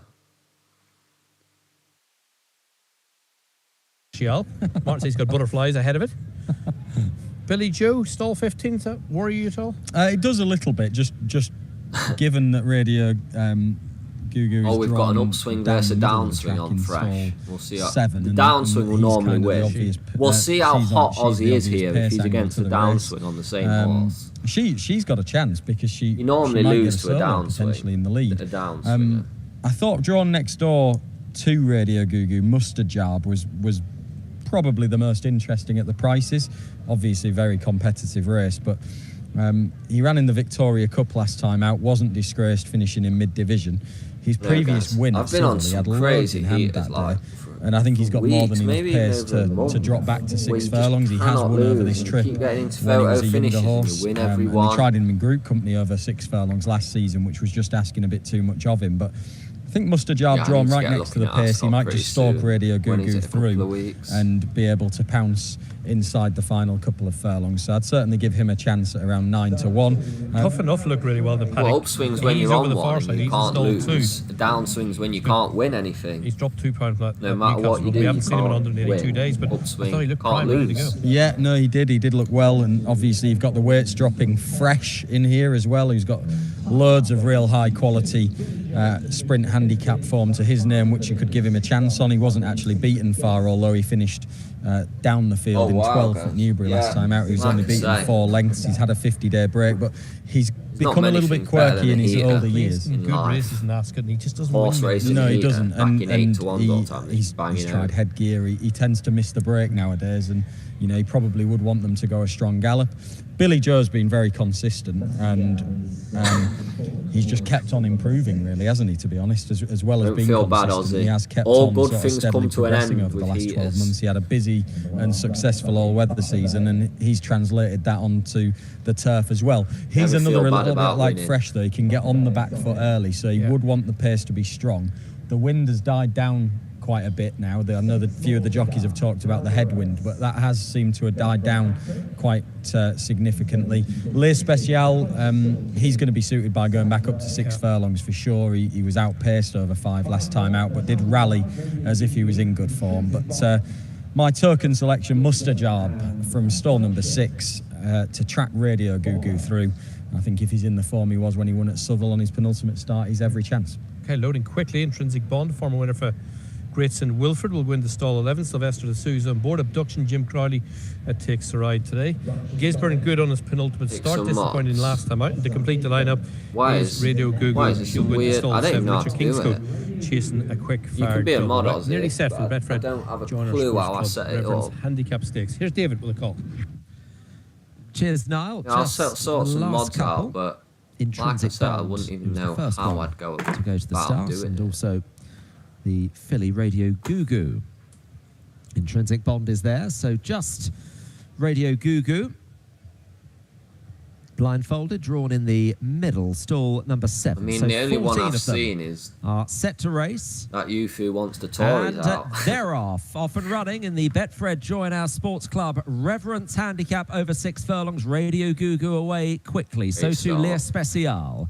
One of the Grey's secret guests, the red and white colours, well to the fore. Intrinsic Bond running keen in behind in company with Bucker Bay. Batal Dubai towards the left. The light blue followed by Alvarez. And in company with that one is Abduction. Tough enough. Dark blue and yellow towards the far side of the group, followed by Fresh in the grey. Mustajab, Gisborne, the chestnut well back. And Come Billy on, Jones let's just last make of all, all. Radio Goo Goo leads the way down the middle of the course at the halfway point here. Le Special is following Radio Goo Goo with Secret Guest, followed by Bucker Bay, Intrinsic Bomb, Batal Dubai, Alvarez on the left. The green and red looking to move closer as they now run inside the 2. Still waiting in behind Aramis Grey as they now run inside their last furlong and a half. Come on, Goo Goo. I said it should be strong in this race. Don't know if it'll win, but we knew it was going to be competitive. Intrinsic Bond, Aramis Grey running a very big race. The far side, Radio Goo Goo still the leader, however, just drifting left. Oh, we're not going to hold on. Bucker Bay as they run towards the left. Fresh is running on from the back. Bucker Bay has got to the lead close to the finish and won it. Bucker Bay to Aramis Grey, Radio Goo Goo. Billy Joe was flashing home on the stand side, and Fresh wasn't far away on the far side. Fucking Bay. Yeah, to fiddle away, Bucker Bay has won. Free Johnson Otten and Charlie Bishop. When's it going to turn round? When's that just going to hold on and get us a win? Ray Guess and Callum Shepherd, Radio Goo Goo, who unbelievable. Early running in a photo for 3rd. At least we didn't back the others. The others didn't win. No, we didn't back. Yeah, Bucker Bay, who ran at Ascot in a big field about 5 weeks ago now. He ran pretty well that day. Maybe the track over 6 was a bit stiff for him. I don't know. I would have wanted him to do better than that in that position. What's going on? Yeah, Goo Goo. He was in a great position, weren't he? When am I alive till? Probably not much longer.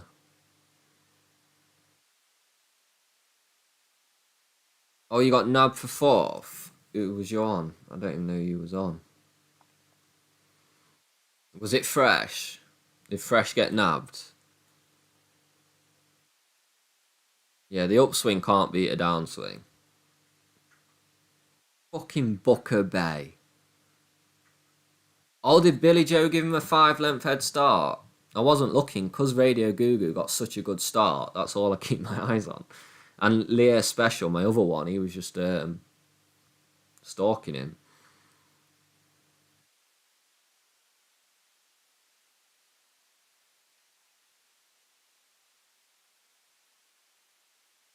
Yeah, Sam the placed horseman.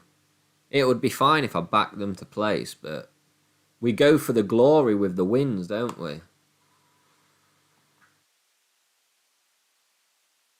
3 bets, 3 losers so far. Join the fucking club, pal. That's what I'm saying. The downswing will always beat an upswing. The downswing's stronger than an upswing.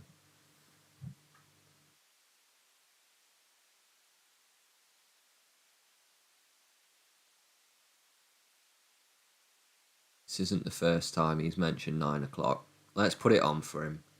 Marmalade Lady. We'll go big time at £6.50 for you, mate. Because we want to make a fight. Oh, we'll make over a fight right now. There we go.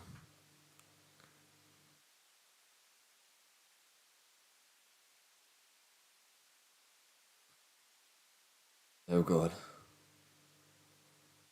Is that Chepstow? Chepstow.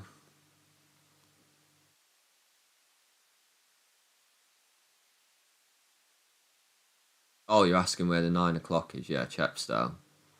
We had someone at Chepstow today, didn't we? I can't remember which one it was. Which username it was. 36. I don't think Bet365 does top 5, does it? Can't you get it on the exchange at top 5?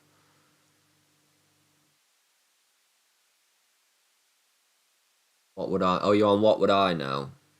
Who else is in this race?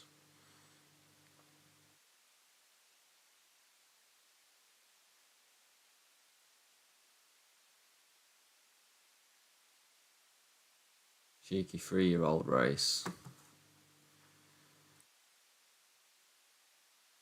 That would be kind of poetic if Ozzy got 5 places. Oh, you meant, was it 5 places in that race? It would be quite funny if he got 5 places.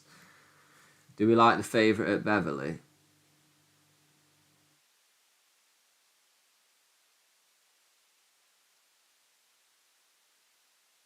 Farmer Llama.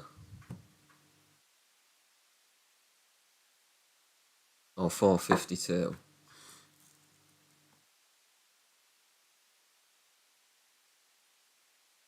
As they make the swing, Make No Plans as move through into second, and they're followed by Era comes Tribsby. Just behind them, Rideau Canal on the inside, Max Expressor on the outer in orange. What's his name? With that group is Birds and the Bees as they head up the straight to flight number 2. Ishi Greshed over on the rail in the yellow and red leads the way. The blue and red of Make No Plans in the centre, near side. Era comes Tribsy. Just behind him is Rideau Canal. Don't chase your losses on a downswing. Jumping up towards the outside Max Express. Between them with the white cap is Birds and the Bees, and they're followed up in front of the stands by Max Express. Oh, we've got a few in this race then. Il Silenzio behind them, making a little headway the outside is He's Dynamite in mid-division between horses. It's not over yet. Also there in green and yellow colours, Winds of Winter towards the inside, Shan Glory. Papa Barnes not far behind them. And then the blue and white of the Empty Kettle as they jump to fly past the stands. Ishi Greshed Lid. Mistake there by Era comes Tribsy. But remains in touch with the lead as they make the turn. It'll bring them on to flight 4. Ishi Greshed leads from Makes No Plan. Era comes Tribsy, Max Express around the outside, Rideau Canal just behind him on the inner with Birds and the Bees, and they're followed by Il Silenzio. He's Dynamite is improved behind them. I've not even got it to win. Is Winds of Winter alongside Winds of Winter as they run downhill. It's not over yet, just ahead of Papa Barnes. Keeping to the outside is Bowgate Street, alongside that one is Warrior Lion. As they continue on, they approach to the next flight. Out in front is Greshed from the blue and red colours of Make No Plans. Close in behind them, Max Express towards the outside as they jumped it. Era comes Tribsy is right with them. Just behind them is Birds and the Bees. He's Dynamite towards the outside of Il Silenzio and towards the inner Rideau Canal, very much in touch. Behind them is Winds of Winter. I feel like that's some Chandlory on the inside of Papa Barnes. Wide of them is Calaroon, and alongside them I feel it's bad not over yet. They're followed down the back to the next flight by the Empty Kettle. Behind the Empty Kettle is Flash to Lights. Last of the main group is Warrior Line, and a break to Bowgate Street as they clear the first of the 3 on the far side. Continuing in front, Ishi Greshed leads from Make No Plans. Almost alongside, Era goes Tribsy is less than a length away in third. Max Express towards the outside. Birds and the Bees is behind them, and they're followed on towards the third last flight by Winds of Winter with the Il Silenzio towards the outside. He's Dynamite is close as they go to jump the last flight on the far side, 3 from home. Ishi Greshed still the leader, Make No Plans over in second. Max Express up on the outside. Era comes Tribsy between horses. Birds and the Bees is just behind them, and they're followed out of the back by Winds of Winter. Il Silencio, he's dynamite around the outside Cameroon trying to make headway. Papa Barnes has made some ground, and the Empty Kettle also getting into it as they continue across to the half-mile pole. Still a good run before they reach their second last flight. Ishi Gresham still leads. Max Express still there in the blue and red colours is Make No Plans. Just behind him, he's Dynamite, makes good headway on the outside. Winds of Winter is towards the inner, trying to improve as they approach the turn in. Ishi Gresham leads. Coming under a drive is Max Express. Towards the inside, Winds of Winter. Around the outside, Papa Barnes makes good headway. He's Dynamite is just behind them with Birds and the Bees as they swing in. Good run to the final flight. Ishi Gresham tackled by Winds of Winter. Towards the outside, Papa Barnes. Between horses, Max Express. Kind of come between them is Birds and the Bees, and towards the inside, staying on well, is Flash the Lights. Spread across the track as they come down to the final flight. Papa Barnes on the near side. Over on the inside, Flash the Lights, and they've gone on. Over the last, Papa Barnes, near side, Flash the Lights over on the inner, and they're a few lengths in front. Less than 100 yards to race, and Flash the Lights over on the far side. Gavin Broder going on, who's going to win it from Papa Barnes. Back in third is Callaroon, and then followed in by Max Express.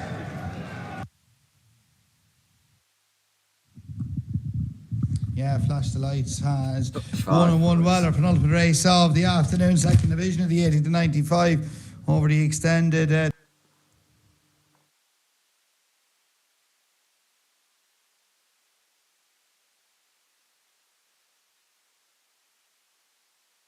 TJ's all in on Evelyn's Phoenix.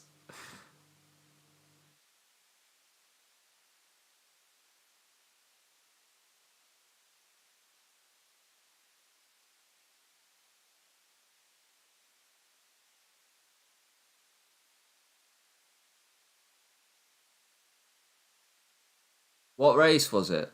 Just go on Odds Checker. I can't remember what race it was though. No, I can't remember what race it was.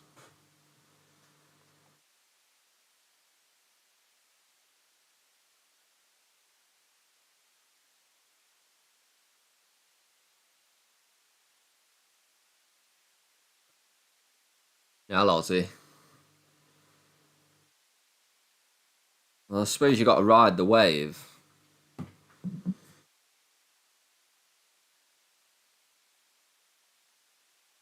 But you don't want to give away all the profit. Well, you might be on for a 4-figure day. Everyone likes the favourite here.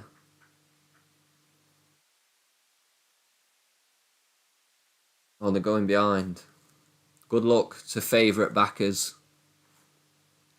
Would think that they will sit a little bit handier around here. Yeah, exactly, because there's a lot of horses in here who are making handicap debuts, haven't run that often. They're not really sure what their run style is, so I think he's the solid horse in this low-grade 3-year-old handicap, the only winner, and the 2 runs in handicap companies run consistently for Tim Easterby, who's won this race in the past, just had a winner at Catterick, and horses are keep going. We have to give a shout-out for the jockey of number 11, Thea Bell. She's making a handicap debut for Brian Ellison, looking for a nice double on today's card. Shay Farmer, the jockey, first ride under rules, pony racing jockey, just 16 years young. It'd be some price double for the Brian Ellison team, having had a 125-1 winner of the Hillary Needler earlier on in the day. Second favourite for Mick and David Easterby, Joanna Mason from stall 3 is This Year's Love.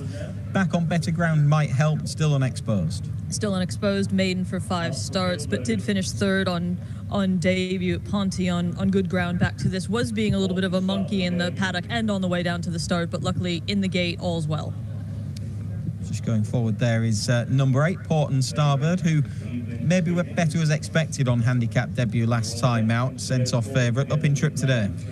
Yeah, and I think that will definitely suit this daughter of Kassar. Craig Litzter's horses are in really good form, and considering, like you said, well backed on handicap debut, disappointed outpaced up in trip. 2 to go in for the last here at Beverley on Hillary Needler and Bet365 2-year-old trophy day. It's up to the commentary box with thanks to Mark Johnson. Thanks, Chris. So we're down to the last couple on the outside. You don't want no suicide bets. Alice Bond celebrated her 26th birthday yesterday, looking for a belated birthday winner here on Barnstable Boy. It's Grey by Ifraj, and the last one to go in there is will be a fine Court of Rashawn between going for your four-figure profit and just ending up with nothing will be after set the for day this you've finale. had. Briar Rose each way. Waiting now on Court of Rashawn to go in, and that will complete the line. Barnsnap Boy going to be held in the starting stalls. Is the suicide bet each way? I know he's a low price, but...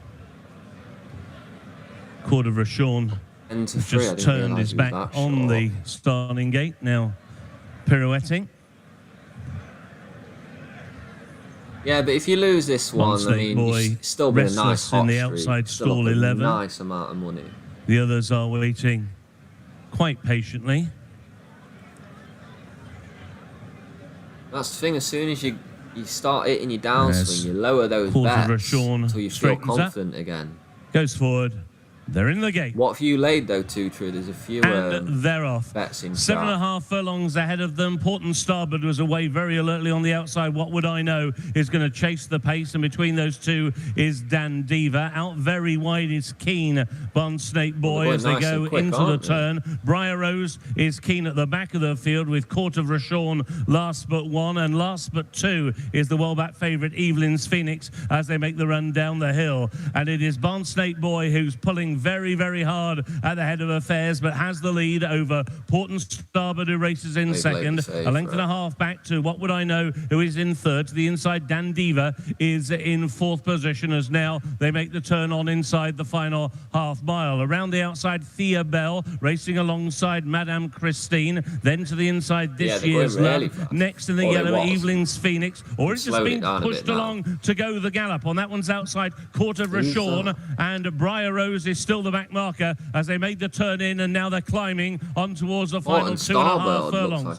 Barnsnake Boy against the rail, now being tackled out wider by This Year's Love, and between those two is Port and Starboard. Sticking to the inside, What Would I Know? Towards the outside, Evelyn's Phoenix now is beginning to stay on, but he's all out, racing inside the final furlong. Down the outside, This Year's Love has claimed the lead now for Joe Mason. Goes on by a length to Suicide bet on blue and white. On the inside is Port and Starboard. We've got the suicide bet on blue and white. Now he's probably going to kill himself if he doesn't hold on. This Year's Love.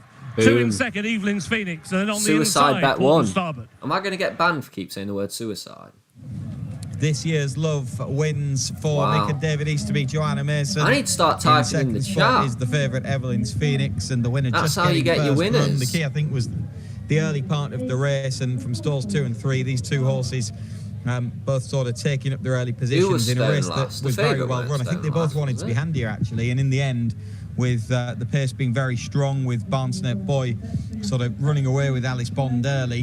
Where's our man who backed This Year's just Love? The fact that This Year's Love must be running round first and always just had that little you're not bit happy of with the ride. Well, everyone was happy that David Allen was on board. Yeah, and Joe Mason was able to, with that slightly better position, angle out 3 wide first, whereas David Allen on Evelyn's Phoenix had to angle out the 4-5 wide almost, and that sort of just stalled the process ever so slightly and allowed This Year's Love to just get the first jump on Evelyn's Phoenix, who doesn't do a lot of things very quickly. He stays on really well. It's just This Year's Love, better position, better place, had that half a well gear done, Fudocci. Foot turn, and put them was blades able to away, go pal. and finally break the maiden on only the 6th attempt. And great news from Michael and David Easterby. They've been again hitting the crossbars a lot, but they've been difficult to find winners. So they're back in the winners' enclosure today. Yeah, they'll be delighted with that.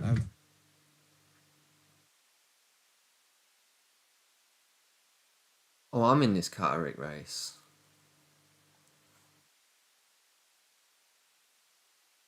Good luck to me then.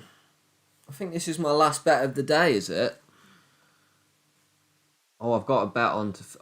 we'll stay for the 5:20, and then I ain't got a bet yet. We'll listen to chat for the bet. We'll listen to chat and look at the ratings for the bet.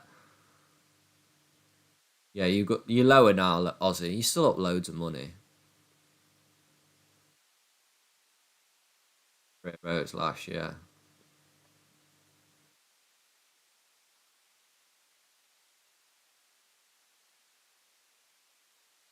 As long as you can afford beans with your toast, it can't be that bad, can it? Oh, Khabib for 1,200. Wow. Is that a double? A treble? A multiple? Surely you haven't had... Oh, I suppose it's about £100 each way, isn't it? Yeah, we'll stick around for the 520. Might stick around for the 527. Connor's just mentioned it in chat. Oh, we're going behind. So good luck to Khabib. I think, is it Gaz who's got the place bet on? I need a winner. I deserve a winner. Tattersall ties in closely with Khabib on first running. There'll be nothing between them. And I've given a big chance to another bar onto winner colours, and Adrian Keatley teamed up well in the past. Oh yeah, well at least we've got Aussie's luck on board. And the thing about another bar is that he's very much in form, like his trainer, or he's on a winning mark, I should say, like his trainer being in form. And first-time cheek pieces is a plus as well for another bar. And stall 6 is fine. Vadamir that you mentioned there, Tom. This is a mare trained by Paul Midgley, third last time out at Ripon.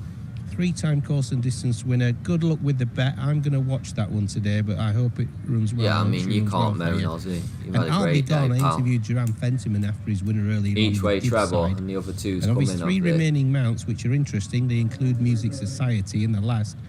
He did put up Harvey Gunn as his best. We're all in on Khabib then. I interviewed Tim after the win the other day. Good luck to all of us. He loves this quirky track. Well, indeed, he's a 3-time course and distance winner. And he's got the beating of Jojo Rabbit and Ecclesiastical on recent form. And he's only up £3. Really want Khabib. Even if I want on Khabib, I'd want him to win for another bar. Harry's 1,200 quid. Well, 4 wins in the last 2 weeks. Taking 1,200 quid off the bookies. Very nice. Last one goes in. And they're off and racing. I'll Be Gone just leaping in the air a little as the gates crash back for the best odds guaranteed at Vickers.bet at handicap. Tattersall in the noseband is showing bright early pace with Vadamir over towards the rails in the orange.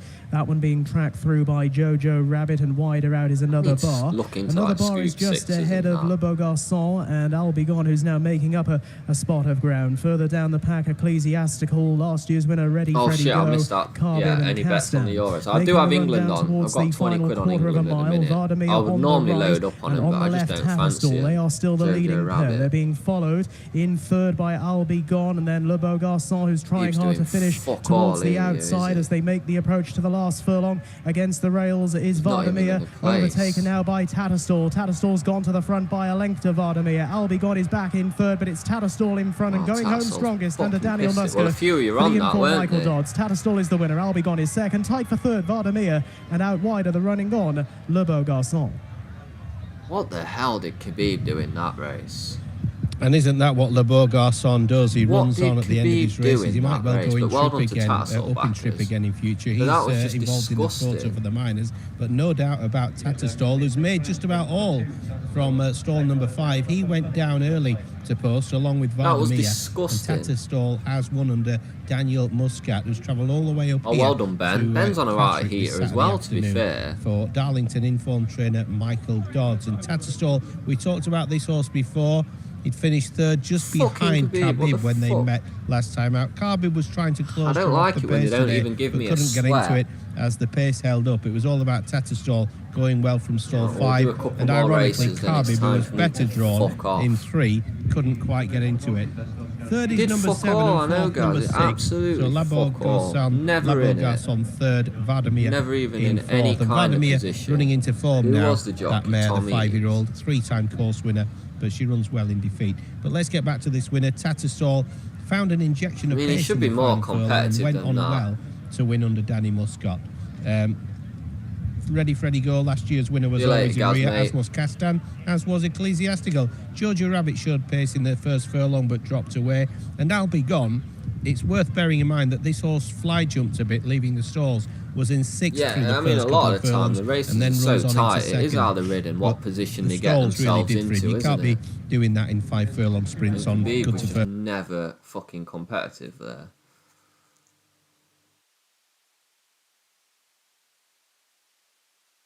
Is anyone in these next races? Gwenny May Star. Is that the 5? Is that the 10 past? Oh, we're in play. Is anyone else in this banger race? Still just about shading third to Fan Magnet and Little Big Kid. Some out my 25 past 5 bet. And then Gwenny May Star and Spanish Buttons to Sweet Serene. Oh, Fudochi, you had 2 in a row, have you, mate? Wicket, and lastly, can't be bad. I'm bricking 2 days in a row. On the penultimate occasion. this afternoon. A circuit ahead of him and into the turn in this Cheshire Oaks designer outlet Absolutely bumper. Disgusting. Jack's Wish under Tom Bellamy, cornering first over Saver. And the black and orange silks, Richie McClernand. Half a dozen lengths or more. Jesus, back to Aussie. Fan Magnet, who's on the inner of mate. Bold Recruit. That pair third and fourth. In turn followed by Little Big Kev with the red sleeves and cap and Spanish buttons in the purple and red. Then Gwenny May Star from Sweet They're Serena all on Gwenny worked May the Star street here then. and working back through the field to Especially now on a sticky Aussie's gonna wicket. put And it's all a 200 little on bit it. of a struggle before halfway that's for not too Amber's bad when you Rose, look who's at it being like pushed that. along Up and is 200 or getting up left 600. behind. So they're making steady progress to the D-bend, which will carry them through the midpoint of this 2-miler. Jack's Wish and Saver continue to be the leading pair, but the dwindling advantage.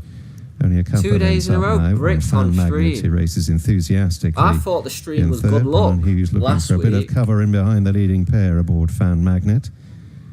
And then Bold Recruit, striped sleeves and cap, just fourth ahead of Little Big Kev and Spanish Buttons. Gwenny May Star patiently ridden in mid-division, the purple and yellow, brave to go on England ahead of Sweet Serene. beat Aussies, And then a isn't gap it? developing to Work the Street, who's being hustled along, racing wide of On a Sticky Wicket. I had money on England to win that. A very, very long gap Was it the back 40 to or 50 Amber's Rose. He's of the World continuing, Cup? but is And it was more than a fucking furlong dog behind the shit. others. Running on down the side of the course. They're deep inside the last 3/4 of a mile now. And Jack's Wish and Saver are still just about the leading pair, but they're well concertinaed up in behind by and large. Fan Magnet coming up between horses. Then Bold Recruit, Little Big Kev out wide. Spanish Buttons has come everyone's under a just bit on of a Gwenny ride. in Sweet this Serene in race, a red I think, jacket is close up. Gwenny May Star, purple yeah, I and think yellow, we'll now being watch the asked to 20 close by past. Harry Skelton. Somebody saying Hasn't something picked about up 27 immediately minutes as Saver past. has moved I think on. we'll stay Jack's for Wish has 27 immediately minutes past become at outpaced. Punchestown. Is dropping back through the field. The last 3 furlongs in sight. And it's Saver, chased by Fan Magnet, then Yeah, Bold you see, Recruit. I got my Now hopes up Gwenny today. I May thought I Star had has some been good angled out. bets. She's A lot beginning of to them pick been up under backed pressure. in, Away and to the then they've left done as they nothing. I run the suppose they'll last come part of the second. turn. Sweet Serene in 5th place, still running a big race, but Saver only is the really one who's need got one first winner run on the field here and is trying to when you're press home backing the Dutch at advantage decent inside the last prices, quarter of a but- mile. Stirs has a lead of 3 or Where's 4 Gwenny lengths over the May white-faced Star Bold Recruit. Then Gwenny May Star, Fan Gwenny's not Magnet is doing out one this. pace, jump Whoa, the path, gone what wrong, the unseated. fuck? Fan Magnet, Sweet Serene in 4th, inside the furlong. Saver with Bold Recruit staying on, That was- inching a was little that bit Gwenny May closer, Star but that time did is that? running out, and Saver being driven out by Richie McClernand to fuck make sure, happened there? doing best here in a steadily run race. The always prominent Saver sees off Bold Looked like Recruit, it got Gwenny May Star in 3rd, Sweet Serene running encouragingly in 4th. Happily, Fan Magnet appears to be okay, and Brian Hughes is up on his feet as Chart well. Topper. Yeah, well, that'll be at last race then, Connor. We'll stick around for Chart Topper. What's the price? Go on then. Connor to save the day. Connor to save... Oh, anyway, I need some help with this 20 past 5. What are we thinking? I'm going to have a nice little Dutch. We've got ratings. What are we thinking in this 20 past 5? Yeah, you too, Aussie, mate. You're still up. 200 quid. Not a bad Saturday. Got to, I like the balls. I like the balls on Aussie there. You got to appreciate the balls.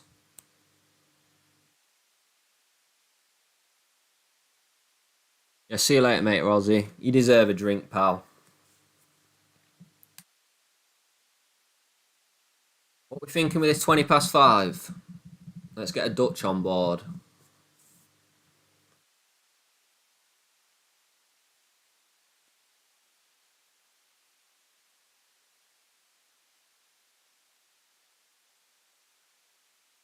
Oh, you're in Navenbet.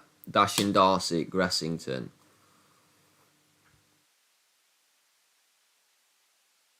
Yeah, I like Secret World. I'd greened it up. I just haven't had time to look. Gunfighter. Favourite. So I love how everyone's on different horses and I'm trying to take a Dutch. Secret World would definitely be one. Let's go for the bigger prices. Let's go Gunfighter for Usheen. Let's take one more. Not the favourite because we're Dutching. I know it's top of my ratings as well, but Secret World, yeah, I like Secret World. Chart Topper 3 places evens. That's not this race. Gunfighter. Shall we just go Gunfighter and Secret World then? I have like a £6.50 Dutch on it.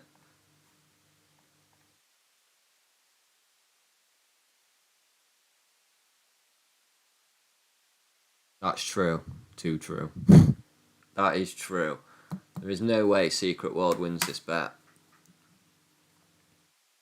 What's the payout? Yeah, let's leave it at that. What do we reckon? Yeah, we'll leave it at Gunfighter and Secret World because it's like a 20-odd quid payout.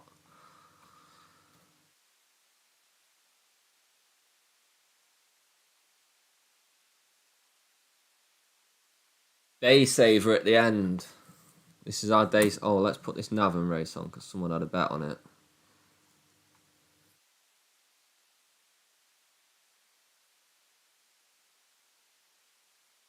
Between Slaney Tide and Mayo for Sam. After them, 2 lengths back, third is La Dame Blanche, and then Crystal Zare, followed by Madian's Gal, Explorer's Way, staying on as the Grey Shining Agent and Desert Friend, No Trouble, and Dr. Grace out wide the Desert, and then Power Drive, Selective Power is next, and then Fleetfoot Soldier, and shaking off the attentions of Slaney Tide is Mayo for Sam, and has ticked away up the hill from La Dame Blanche, and then on the outside is Explorer's Way, but it is Mayo for Sam and Adam Caffrey coming good in the last, winning by over 4. La Dame Blanche, Explorer's Way, Dr. Grace, Desert Friend, Shining Age, and No Trouble.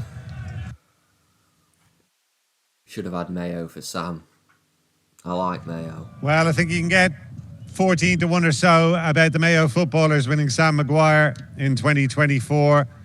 The equine Mayo for Sam has scored here at half those odds in our finale. Oh, on sounds like a popular result as well, judging from the vocal encouragement from the stands. Don't know whether we've got a few Mayo folk with us here today, but they've had enough heartbreak in the All-Ireland Football Championship over the last... Where's my mouse? I've lost my mouse. 7, 8, 10 years.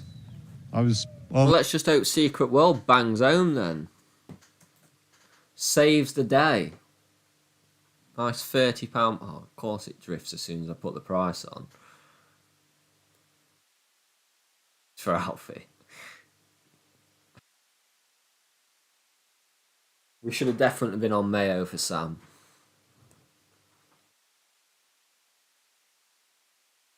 Yeah, second to last bet of the day. Because we're going to stick around for the Punchestown, then we're off.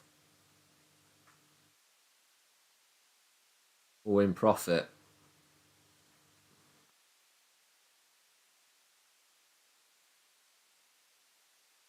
Complete run to forget, and his previous run over course and distance was very eye-catching, wasn't it, when he finished off fast? So he's a likeable horse, and as Dave says, it's a class drop as well. Gressington's attracted support. The stable are banging form. Couple that have been gelded since we last saw them. Louis XIV.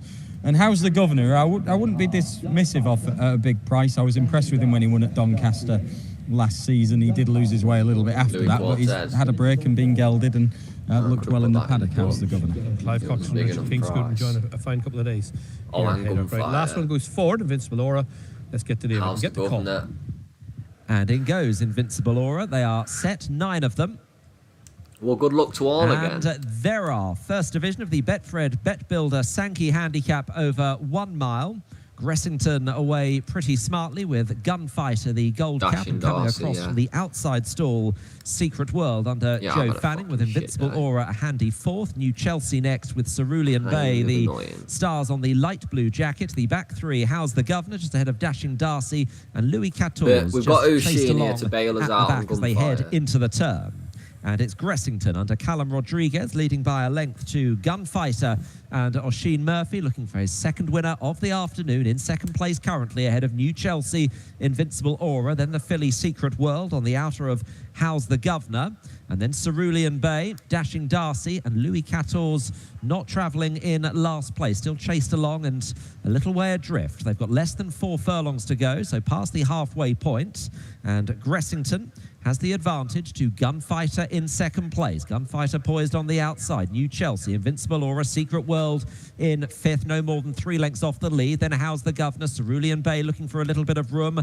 On the outside of that one is Dashing Darcy. Well, and we've then got to Louis have a chance here, the haven't field we? run down towards the 2. He's asking for more on Gressington. Gunfighter breezing alongside. Secret World the outer. Invincible Aura, New Chelsea with every chance on board. The outside making good headway is Dashing Darcy, now shaken up by Sylvester de Souza, but has moved into it quite well. They head inside the furlong. Gunfighter, here's Dashing Darcy, in between them New Chelsea. These 3 go on with it now, heading to the last half furlong, and Dashing Darcy finishes it decisively. Dashing Darcy sprinting away under Sylvester de Souza to win for Opulence Thoroughbreds. New Chelsea in second. That's our man from Tight Brazil, third with Gunfighter being closed down by Cerulean Bay. Yes, what a Dancing fucking Darcy home in terrible front day. for the 1,000 guineas. A duo of Roger Varian. Oh, I'll tell you how many times we've had an horse in a nice position, travelling well, and then they come like third. And officially a photo for third between Gunfighter for Hugo Palmer and Ocean Murphy, and Kieran Bay, who didn't get a good run through at all for David O'Meara and Danny Tudor. But let's watch it back from the start. The winner, Martin Dixon, comes to stall 8. Yeah, Gressington, we can see, takes command early on from a good draw in stall 3. He's out quick and able to control the race. Well, at least there was some winners wide in stall number 8. He kind of wants to be a bit handier, I think, initially, but then just takes back and takes his medicine straight away. When others are kind of looking to get position a little bit later than he is, really, it's kind of his mind has been made up. Is anyone in the Chepstow race? We're going to stick around just for the 5:27 at Punchestown. Then we're going to go Love and Leave You. Oh, nice. Nothing wrong with a break-even day. I'd kill for a break-even day right now. I'm going to have to go and kick my dog around the living room just to, like, chill out a bit.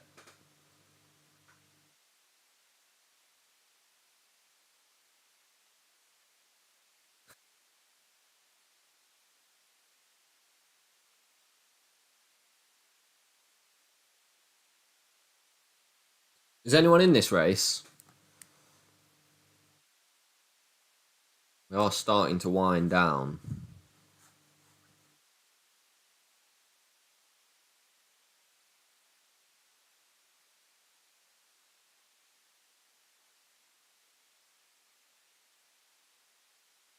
Yeah, cheers, James. Jacquelina. Wedgwood for the vibes. Oh, Alfred Kerr. Oh, we've got a few in this then.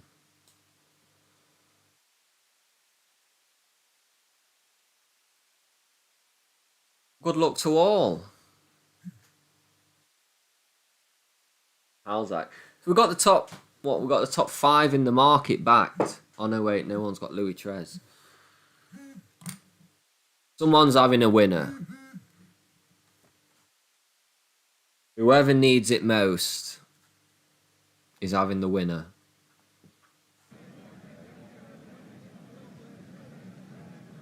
So we're about to find out who needs it most. Alfred Cove now with the blindfold on. This is Louis Trez in the blue colours, the foreground. 2 lots of blindfolds now being applied. Alfred Cove to go in. Alfred Cove is in. Up on Halzak. Whatever his name Louis is. Trez to go in. Louis Trez goes in.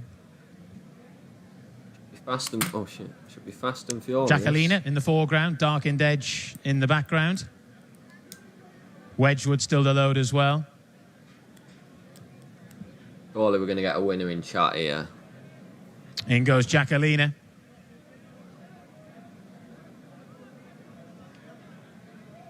Wedgwood goes in. And then we'll be on to the last race.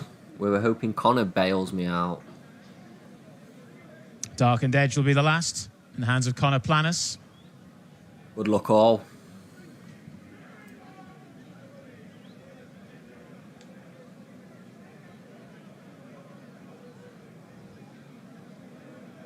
Darkened Edge to go in.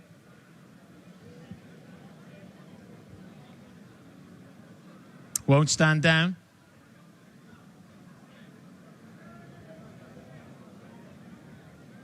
Gina Mangan aboard.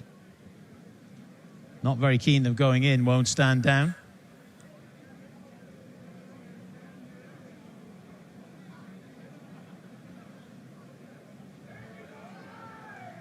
Backing away from where she needs to be, won't stand down. She won't go in at the moment. Jesus, just go in the bloody stall or we're going to miss the next race.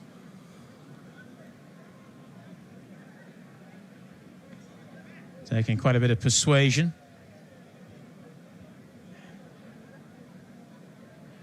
Backing further away now. Bloody hell.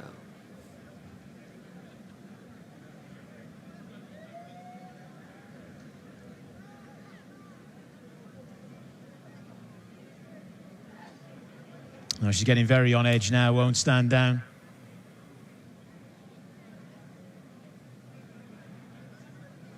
I don't think it's going in.